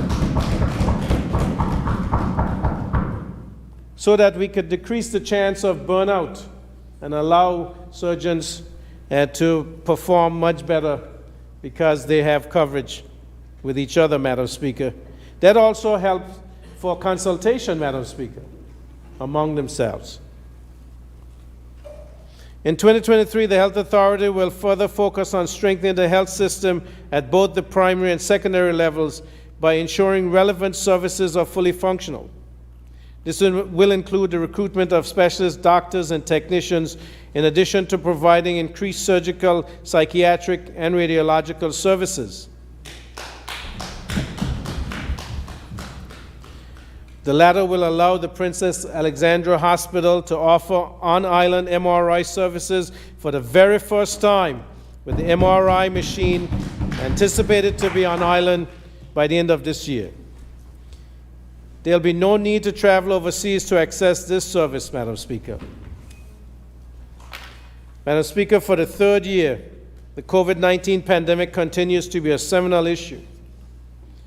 And though the numbers of infections and death have been on the decline globally, the rates are still relatively high. COVID-19 is still present, Madam Speaker. In addition, we must also be prepared to face other disease threats in a world where communicable diseases are ever present, and the threat of outbreaks and pandemics is a reality that we must live with. In 2023, the Ministry of Health will concentrate on enhancing our disease surveillance system to protect against such threats. Madam Speaker, a functioning health information system is a critical component of a first-line responsive surveillance system. In 2020, the Health Authority introduced an electronic system of health records known as Evident, which offers the prospect of improved detection of disease outbreaks and the monitoring of disease trends. However, the shift from paper-based to digital systems is not without its challenges. In collaboration with the UK Health Security Agency, formerly Public Health England, the Ministry of Health and the Health Authority of Anguilla have prioritized the further strengthening and implementation of the evidence system going forward to enhance our surveillance for both communicable and non-communicable diseases. In the ministry, the last 2 years were dominated with developing programs, providing human and financial resources to fight the SARS-CoV-2 virus, coronavirus, or COVID-19. However, we know that non-communicable diseases present continuous threats. The COVID-19 pandemic has further served to reinforce this, as persons with underlying chronic diseases such as heart disease, diabetes, and cancer were particularly vulnerable to severe disease and death during the pandemic. In Anguilla, we saw that persons with diabetes in particular were at higher risk. Madam Speaker, in 2023, the Ministry and the National Chronic Disease Unit will seek to renew efforts to tackle these diseases through a multi-pronged approach, which includes promoting prevention and lifestyle changes, early detection, the proper management of health programs to ensure that they are economically resilient, socially inclusive, and fiscally responsible.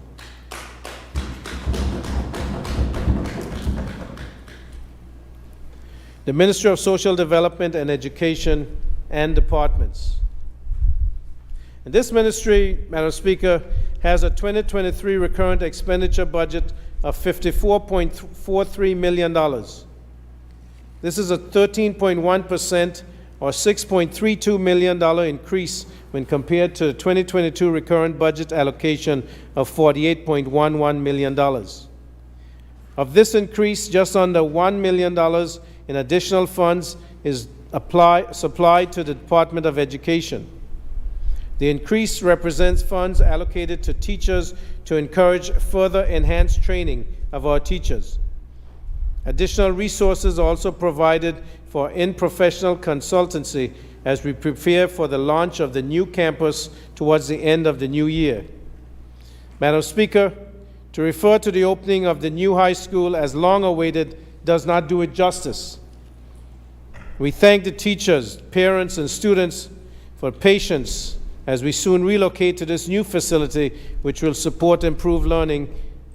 And the Anguilla Community College subvention is also increased by $0.04 million to assist with the transition of the sixth form to the college.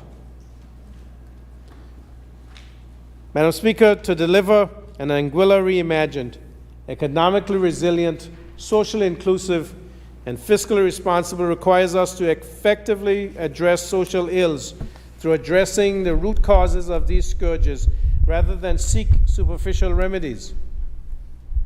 In these efforts, the Ministry of Social Development and Education has recently launched Anguilla's first national parenting enrichment program.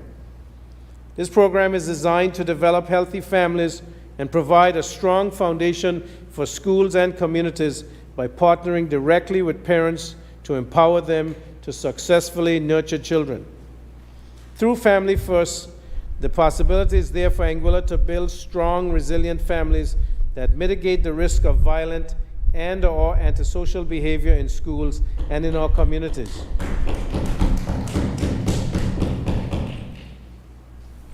Furthermore, in order to fortify families that require additional support, the Ministry will launch the Supporting Family Program early in 2023.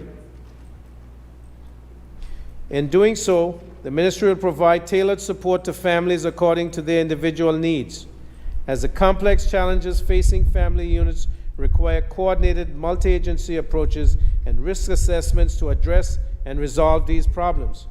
We cannot wait until the problems happen to address them, Madam Speaker. And the Minister, the member for Valley South, has been diligent to ensure that these programs are in place so that our families can be kept intact, Madam Speaker.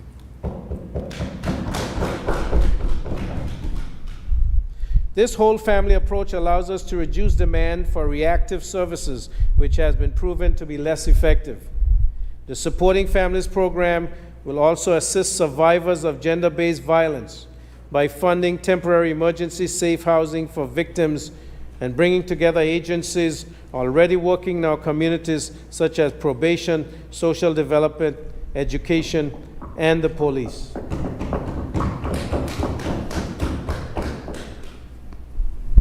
Madam Speaker, one of the building blocks for social inclusion is comprehensive and effective mental health services and systems. Addressing mental health issues is one of our 2023 budget priorities and will remain a priority. The Ministry will continue to address mental wellness through the provision of clinical psychological services bolstered by our SAFE, that is Stop Abuse for Everyone hotline. This hotline is a 24/7 toll-free hotline designed to provide psychosocial support to survivors of different forms of abuse and to offer general psychological support, SAFE. This program, which is a collaborative initiative between the Hats and Heels Committee and the Ministry of Social Development and Education, is managed by members of the Mental Health and Psychosocial Support Team. And also to add here, Madam Speaker, we have budgeted for a psychiatrist to be resident in Anguilla and diligently searching for someone to fill that post.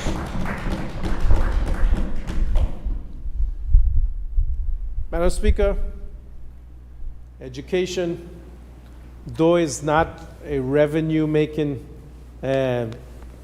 aspect of the budget, is the most important, Madam Speaker, because it's by developing and training and teaching our students gives the potential for nation building and for to realize their potential in this society. And education must be inclusive. Inclusive education is about ensuring that persons of all levels of ability and neurodiversity have access to a high-quality education that meets their needs. The strategic priority for the ministry continues to be the transformation of education to produce a better future for our young people. Planned strategic partnerships with the Ministries of Education in Jamaica and Belize, in addition to the OECS Program for Educational Advancement and Relevant Learning, PEARL, will accelerate our teachers' delivery of quality education, our students' engagement in education, and our administrators' leadership in education.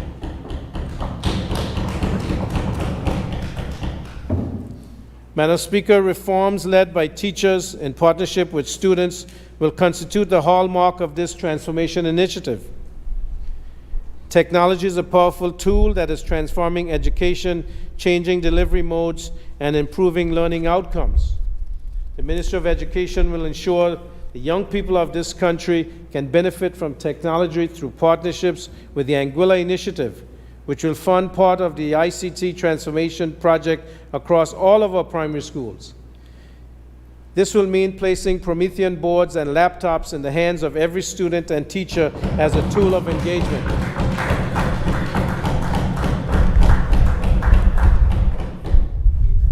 Definitely. Madam Speaker, the Anguilla Initiative, which is private partners working with the government of Anguilla, the Ministry of Education, will place Promethean boards in all the schools and laptops in the hands of every student and teacher as a tool of engagement. This is important, madams. This gives our students more than fighting chance in this technological age.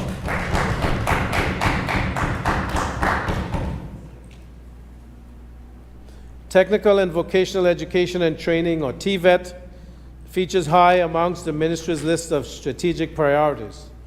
In 2023, the ministry will conduct a number of training seminars related to the implementation of the TVET framework, which includes 1, a TVET policy review, 2, installation of the Council Standing Committee, 3, National Training Plan Development Workshops, and 4, Standards Development Workshops.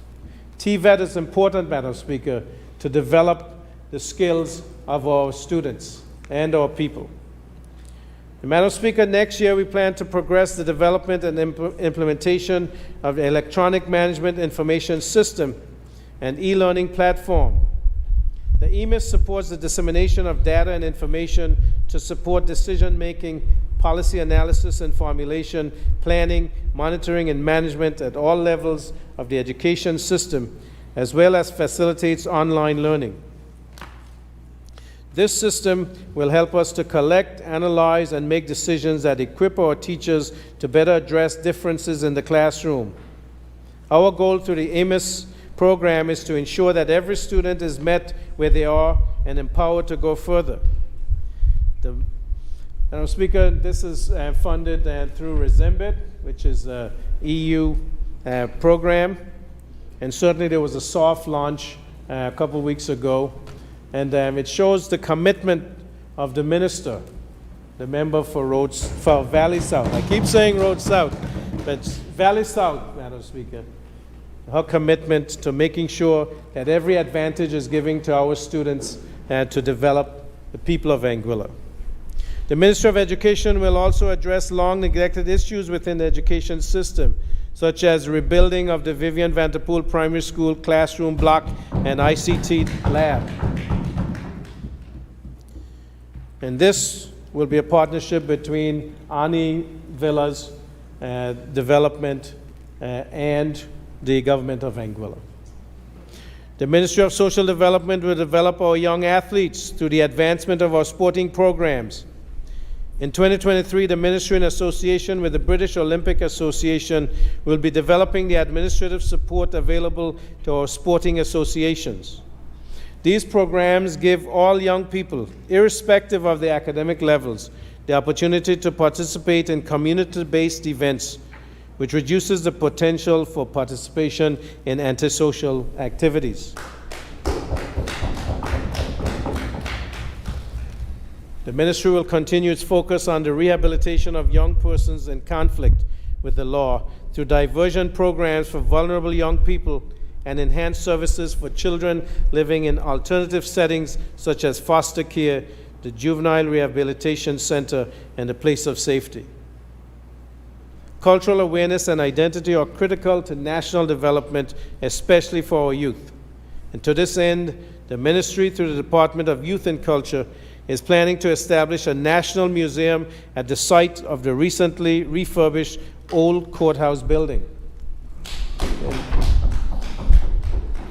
And we certainly want to thank the Anguillan visitor, homeowner, Mr. Michael Taylor, for his participation in refurbishing and funding the old courthouse building. Madam Speaker, public assistance remains a key instrument of social inclusion. The COVID-19 pandemic necessitated urgent response to deliver crucial support to households and our vulnerable populations. In 2020 through 2021, approximately $17 million was delivered in unemployment benefits. For this year, culminating in January of 2023, we will deliver an anticipated $12.5 million in electricity credits to support households with increased energy costs. Thank you. We have also provided approximately $1 million in food vouchers to persons 70 years and older, Madam Speaker.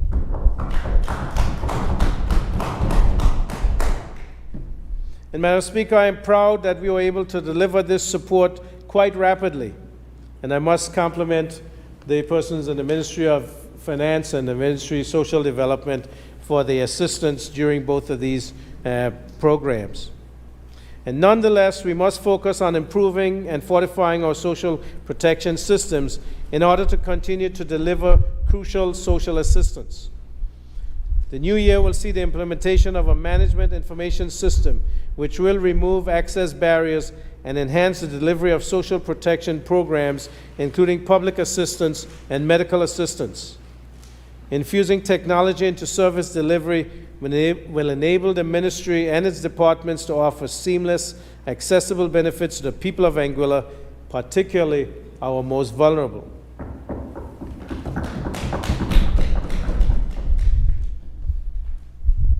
In the Ministry of Infrastructure, Communications, Utilities, Housing, and Tourism.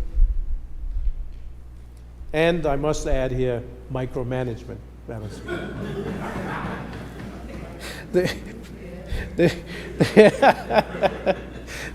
I thought I'd get a laugh from the Leader of the Opposition, Madam Speaker. The 2023 recurrent budget for the Ministry of Infrastructure is $26.67 million. This represents an increase of 14.7% or $3.43 million when compared to the 2022 recurrent expenditure budget of $23.24 million. This increase is primarily due to an increase in the provision of a subvention for the Water Corporation of Anguilla of $4 million until the organization is completely functioning within central government operations.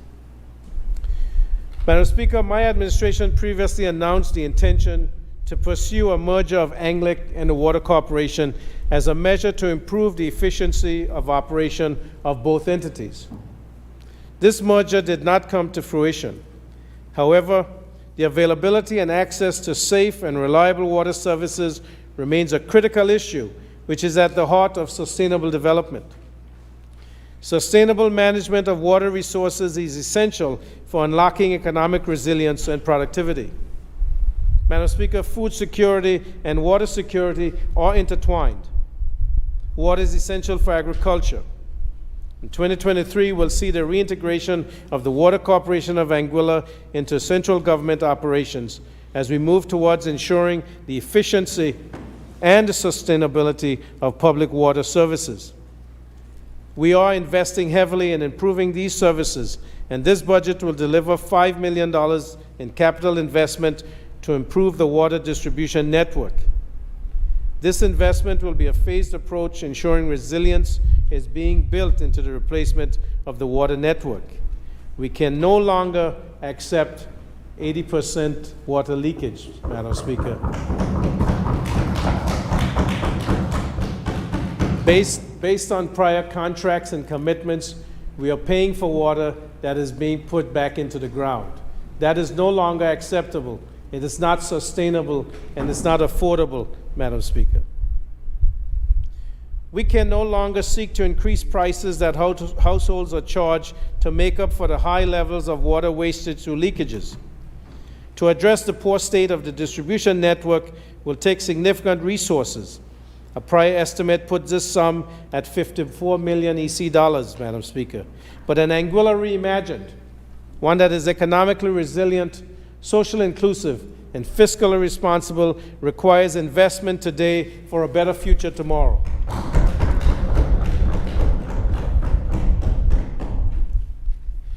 The ministry will seek to improve management of water resources and promote the use of alternative energy sources to offset the cost of food production. Access to energy is a key part of a sustainable economy, and cost is a significant factor. The ministry is in the process of implementing a short intervention program externally funded, which will deliver the key policy documents that will support energy options, tariff rates, and allow for the establishment of a stable policy framework.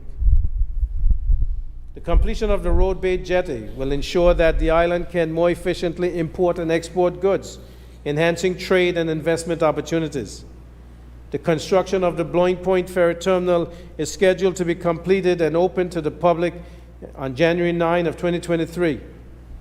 The commencement of operations at the new Blowing Point Ferry Terminal improve capacity at this port and will enhance travel for residents and tourists.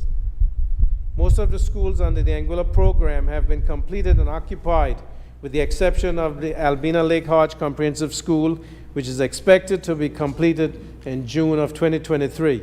And that we should applaud, because it's finally time, Madam Speaker, to get that school open and get off the split shift system. 6 years of the split shift system has been a burden to our teachers and our students and to our parents. And I think that it's high time that we get the school open so that that can be discontinued. Attention will be given to the needs of the government's aging infrastructure by providing the most efficient maintenance system to prolong the life of each building. Working in collaboration with the World Bank, a system of preventive maintenance is being developed for all public buildings, expected to be completed by mid-2023. These efforts will ensure that Anguilla is economically resilient. In 2023, the focus will be to apply lessons learned by starting the transition to a more economically resilient road network through the installation of solar streetlights.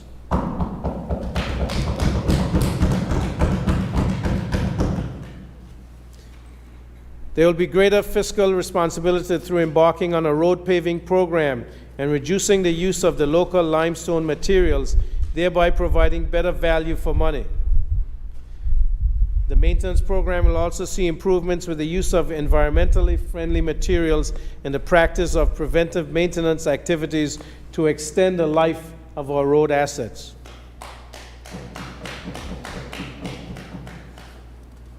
The current redevelopment of the Clayton J. Lloyd Airport will allow for enhanced safety for aircraft and passengers, encouraging more international flights with additional tourist arrivals, which will increase revenue and employment opportunities. These works also provide greater access for those persons requiring emergency health evacuations, Madam Speaker. So it's not all for tourists. It's for our own people. It's for our economy.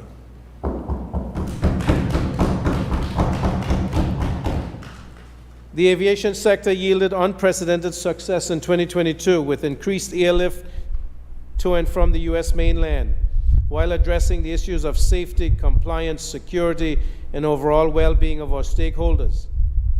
The island's economy is largely intricately linked to our ability to establish and maintain new routes, and actively seek connectivity from various international and regional hubs. The U.S. mainland route has enhanced our tourism product, and Anguilla continues to remain destination ready and embrace the realities of a changing and dynamic tourism and travel market. The increased delivery of our marketing message, Lose the Crowd, Find Yourself, has translated into increased airlift and has triggered more international interest in new operators seeking to provide regional and international flights to our ongoing investment in our airport infrastructure. And this is being made a reality with the continued support and true partnership of the United Kingdom government and its generous people. The aim for 2023 is to build on our previous successes in expanding airlift whilst enhancing safety and in reducing risk, maintaining safer skies while focusing on increasing passenger arrivals into Anguilla. This 2023 budget makes available an additional $0.1 million in funds to ensure our Anguilla fire and rescue services are appropriately staffed to fulfill regulatory requirements of a Category 6 airport.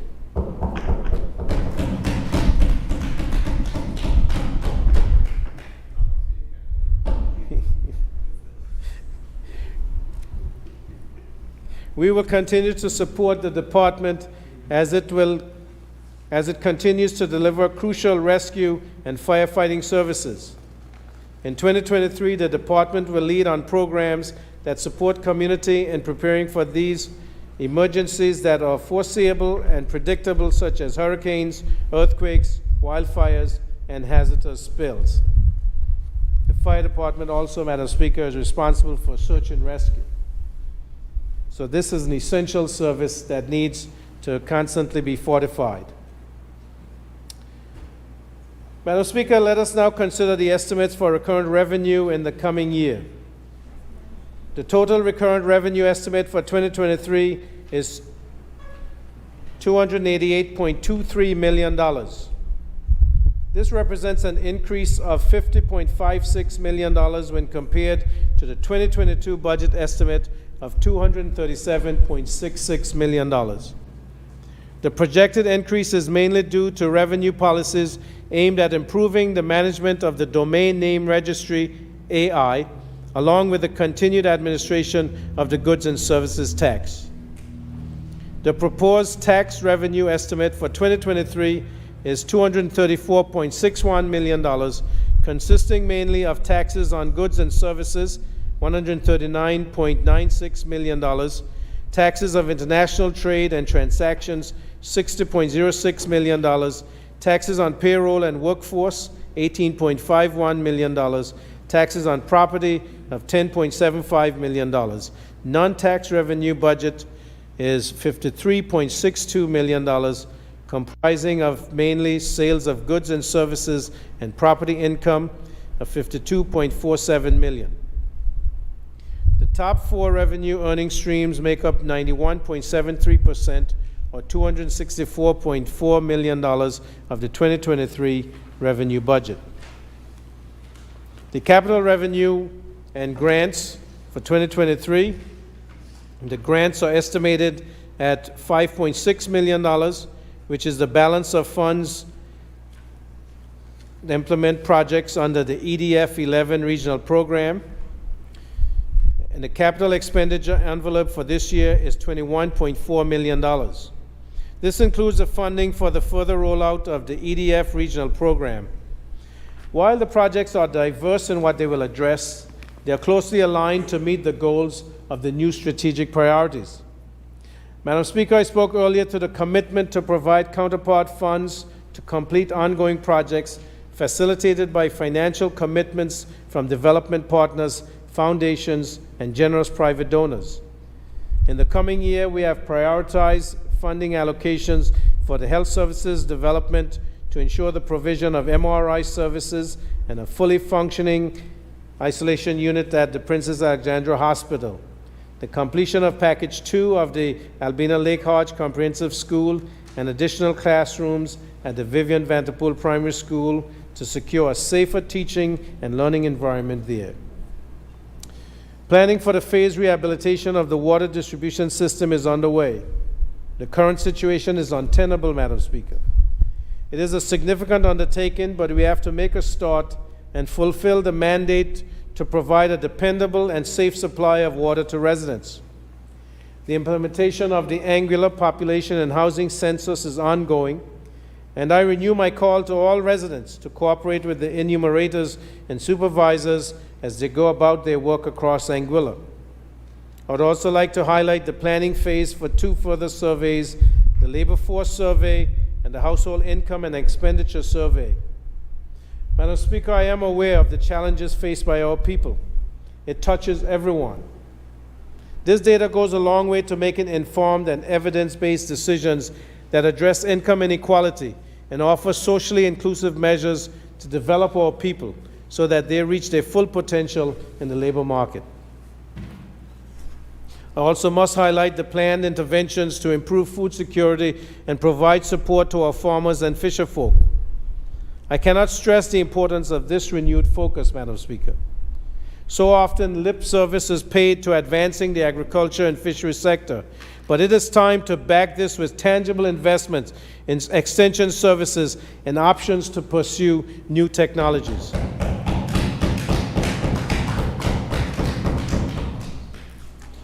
I look forward to providing an update on this a year from now, Madam Speaker. And as always, I extend gratitude to the United Kingdom government for the broad infrastructure base that they have provided in recent years and across the most crucial sectors of the economy. We eagerly anticipate the plans for airport development and achieving the goal of improved access. We are enjoying and making good use of these flagship developments and will ensure that they are kept in the condition and at the level of service that we expect and deserve.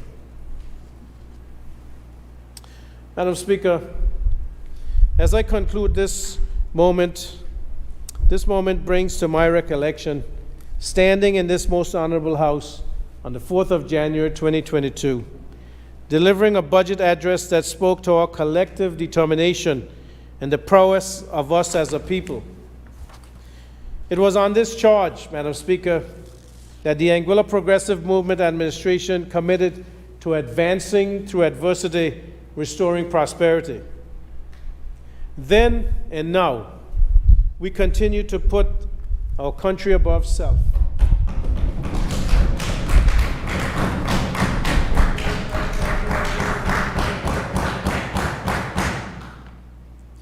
And Madam Speaker, with God's help, persevering to bring this great land to the promise of its true potential, to the promise that our forebears saw when they fought a revolution, when they remained on this rock, when they were told they should move to other countries and islands for survival.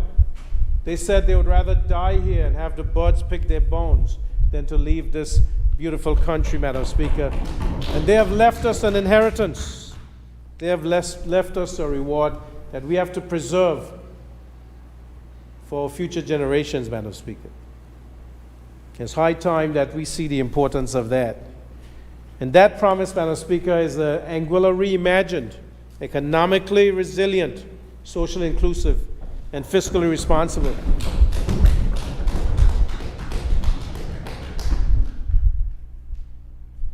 And the strides taken and the feats realized cannot be understated and fade only in comparison to beams of hope which now light the path of all Anguillians and Anguillians at heart.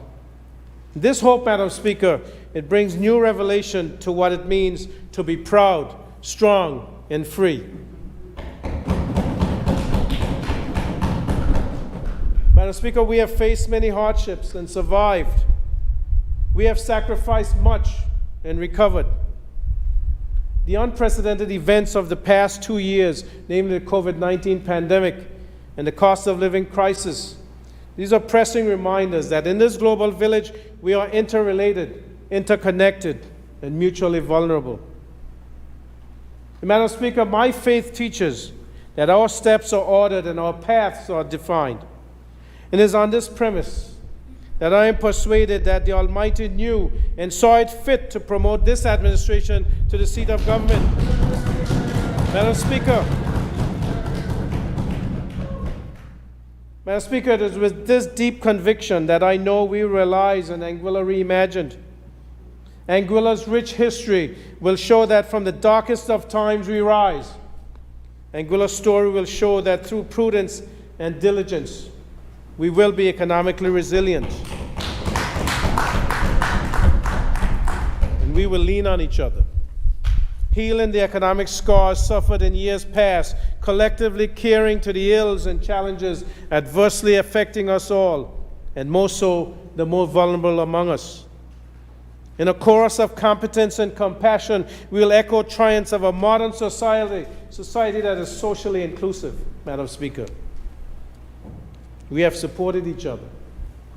We have mustered up the strength and courage to stand when our faith and future were under siege. We have walked hand in hand when we were required to advance the cause. This new season of hope, Madam Speaker, requires that we summon the revolutionary spirit of our forebears and the one that they wore as armor in 1967 and to 1969. And over the past years, our economy has been ravished both by external forces compounded with mismanagement. And we must never revisit the era of the past, but instead guard the propensity of our people by being fiscally responsible. And that,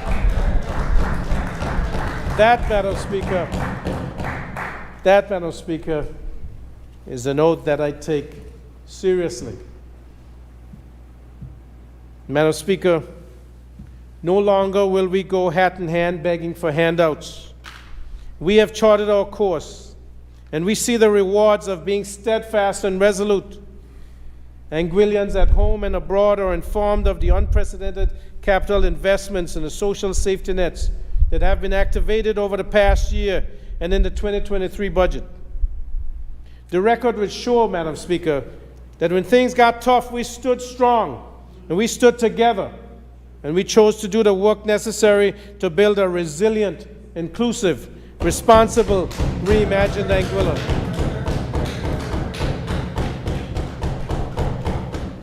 And in the days and months and years to come, the chorus from Island Harbor to West End, this will be change work for me. The song from Shoals Bay to the Forest, Madam Speaker, will be change work for me. The contractor who would have seen his business grow will echo change work for me. The teacher who would sit in a state-of-the-art classroom conducive to the demands of the time will echo change work for me. The hardworking and committed public servant who would have seen their first incremental increase after carrying the weight of this economy and this country through natural disasters, pandemics, and the blind side fiscal financial mismanagement of the public purse will echo change work for me.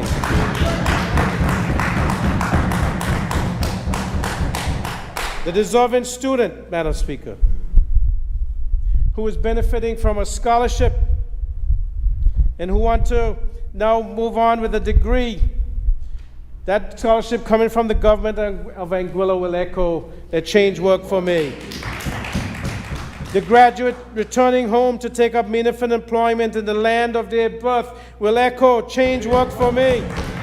The senior citizen, Madam Speaker, whose life expectancy would have been extended through thorough and consistent health care will echo change work for me, and will also say change couldn't wait.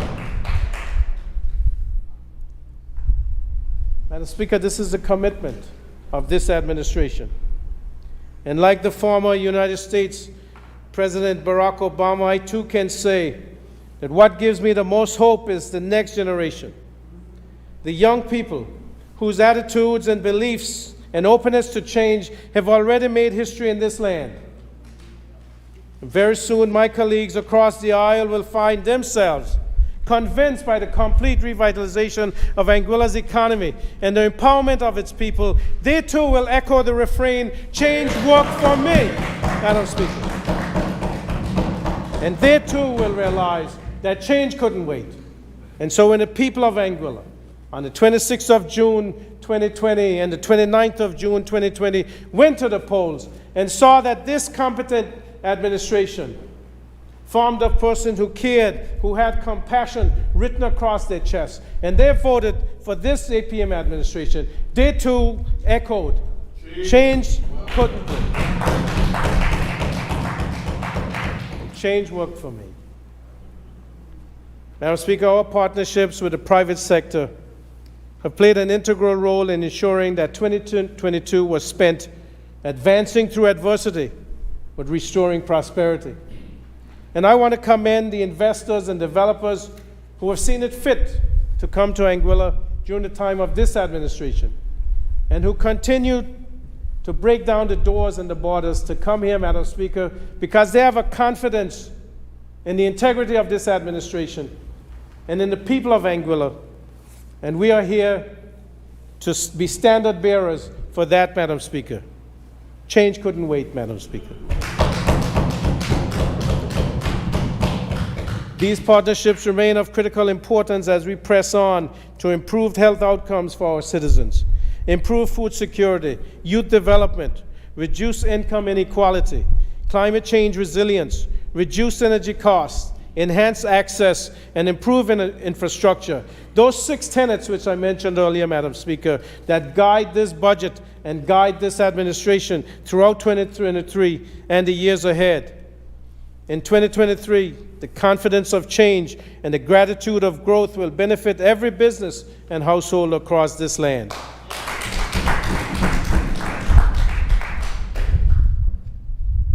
Madam Speaker, I remain grateful for the confidence and partnership of the United Kingdom, and we continue to strengthen our relationship through accomplished goals and a shared vision to see Anguilla prosper.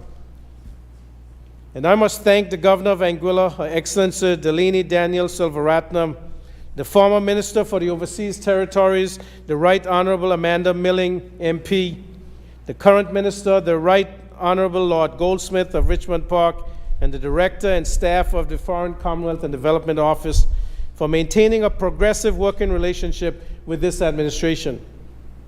The continued technical, thank you very much. The continued technical and financial assistance earmarked for economic resilience projects continues to show the United Kingdom government's commitment to a reimagined Anguilla. Our enthusiasm was dampened yesterday, Madam Speaker, when the news that Her Excellency the Governor had been appointed to serve in the Turks and Caicos Islands. And I'd like to publicly thank Governor Delaney Daniel Silvaratnam for her demonstrated commitment to developing Anguilla and improving the lives of Anguillians. I'd also like to thank the Government of Anguilla's UK representative, Ms. Dorothea Hodge, and her staff for the stellar work being done on behalf of Anguilla.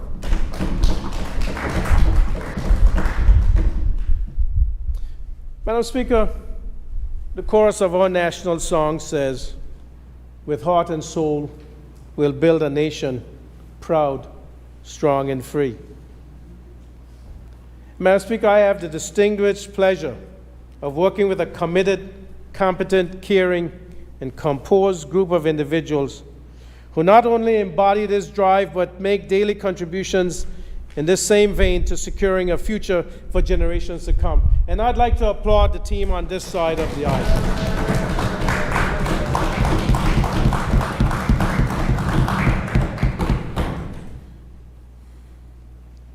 A better team, Madam Speaker, could not be found anywhere in this world.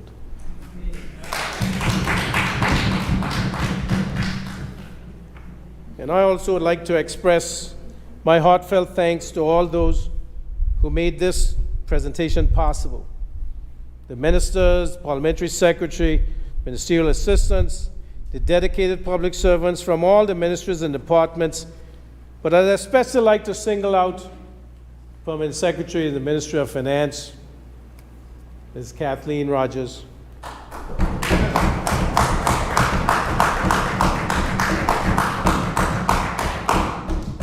And I know she'll be upset at me, Madam Speaker. The Principal Assistant Secretary, Ms. Marissa Harding Hodge.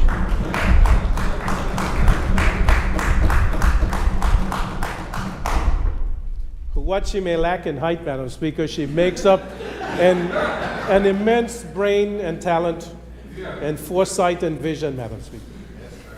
Thank you. And also the Ministry of Economic Development and the Ministry of Sustainability, Innovation, and Environment, Permanent Secretary and staff, Madam Speaker, have been very helpful in getting us to where we are. And so I too would like to commend them, Madam Speaker. And Madam Speaker, you know, we don't always commend our public servants like they deserve. But I want to give a resounding thanks to Mrs. Shona Proctor.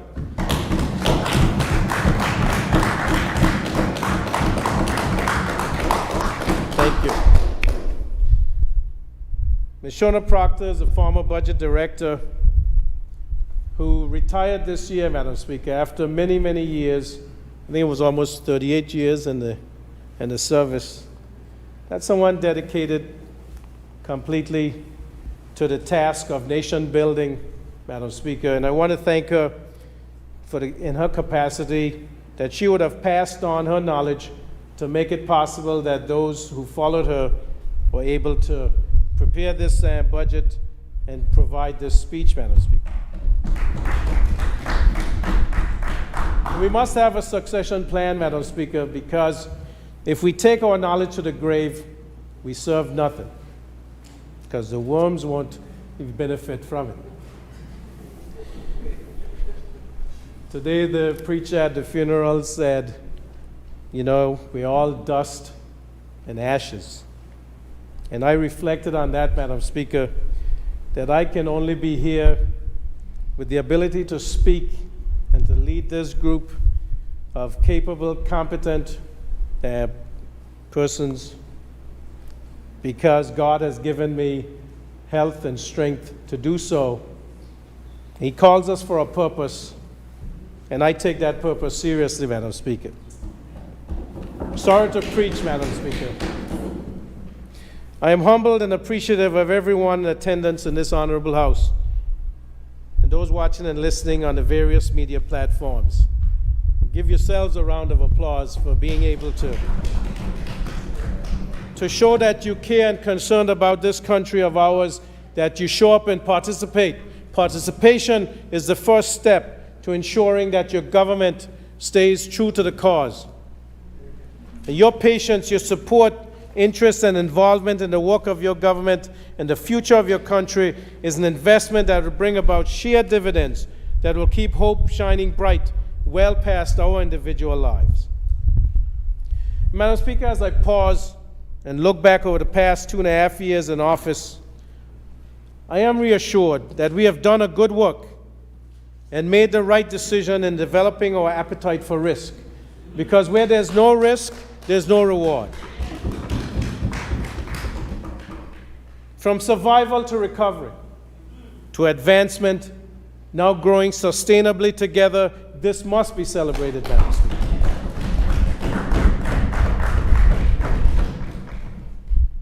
The international community is watching. Investor confidence is restored, and the equity of procurement and transparency in government business broadens the horizon as we sail on to progress.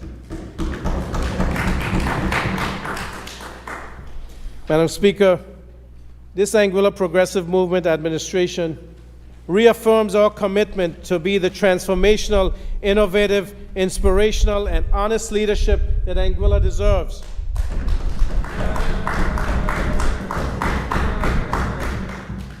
And the vision of my administration is captured in the words of former U.S. President Ronald Reagan, who said, "There are no constraints on the human mind, no walls around the human spirit, no barriers to our progress except those we ourselves erect."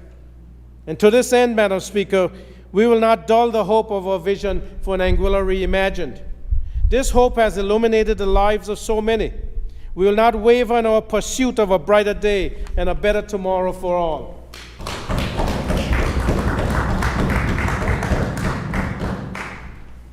And Madam Speaker, though they may criticize us and they may accuse us, and very close to crucifying us, I commit, Madam Speaker, that this administration will continue to do the work of the people of Anguilla with all our hearts, and with God being our leader and helper, we will continue to do the task for the well-being of our people, because we want an Anguilla reimagined, that is economically resilient, that is socially inclusive, and that is fiscally responsible.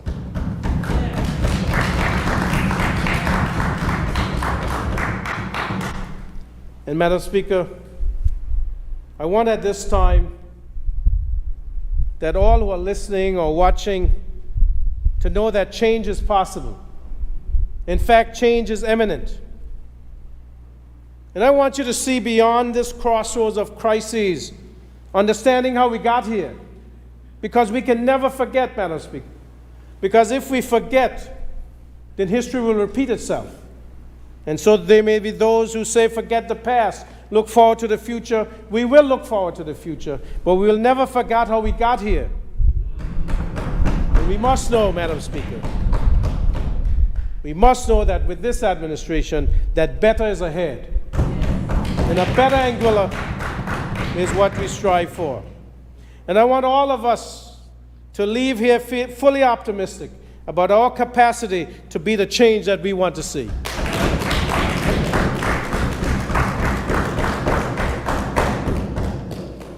Madam Speaker, through vision and relentless effort, through perseverance and hard work, through the sacrifice of our people, and the committed leadership of this administration, a different Anguilla is emerging, an Anguilla reimagined, economically resilient, socially inclusive, and fiscally responsible. Madam Speaker, I beg to move that a bill shortly entitled, a Bill for Appropriation 2023, Act 2022, be read a second time. Thank you.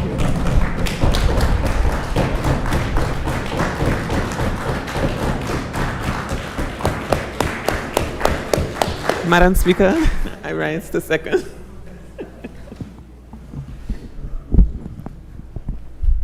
Thank you, member. Have you set a date for the debate?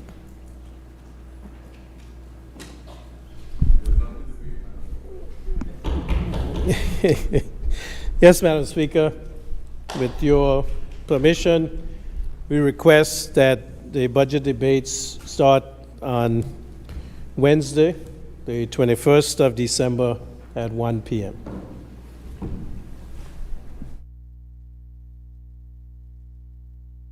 Okay, that's fine with you. Okay, thank you. So a proposed date has been set for debate for Wednesday, 21st December at 1 p.m. Okay. Adjournment. You have other orders? Other orders of the day? Sorry.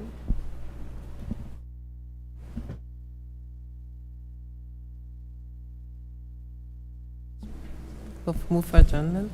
Adjournment. Thank you, Madam Speaker. Madam Speaker, I rise to beg that this Honorable House be adjourned until Wednesday, 21st of December, 2022 at 1 p.m. Madam Speaker, I rise to second. Thank you, members. It has been moved and seconded that this Honorable House stands adjourned until December 21st at 1 p.m. Those in favor say aye. Aye. Those against say no. The ayes have it. This Honorable House now stands adjourned until December 21st at 1 p.m. Thank you, members, and have a good day.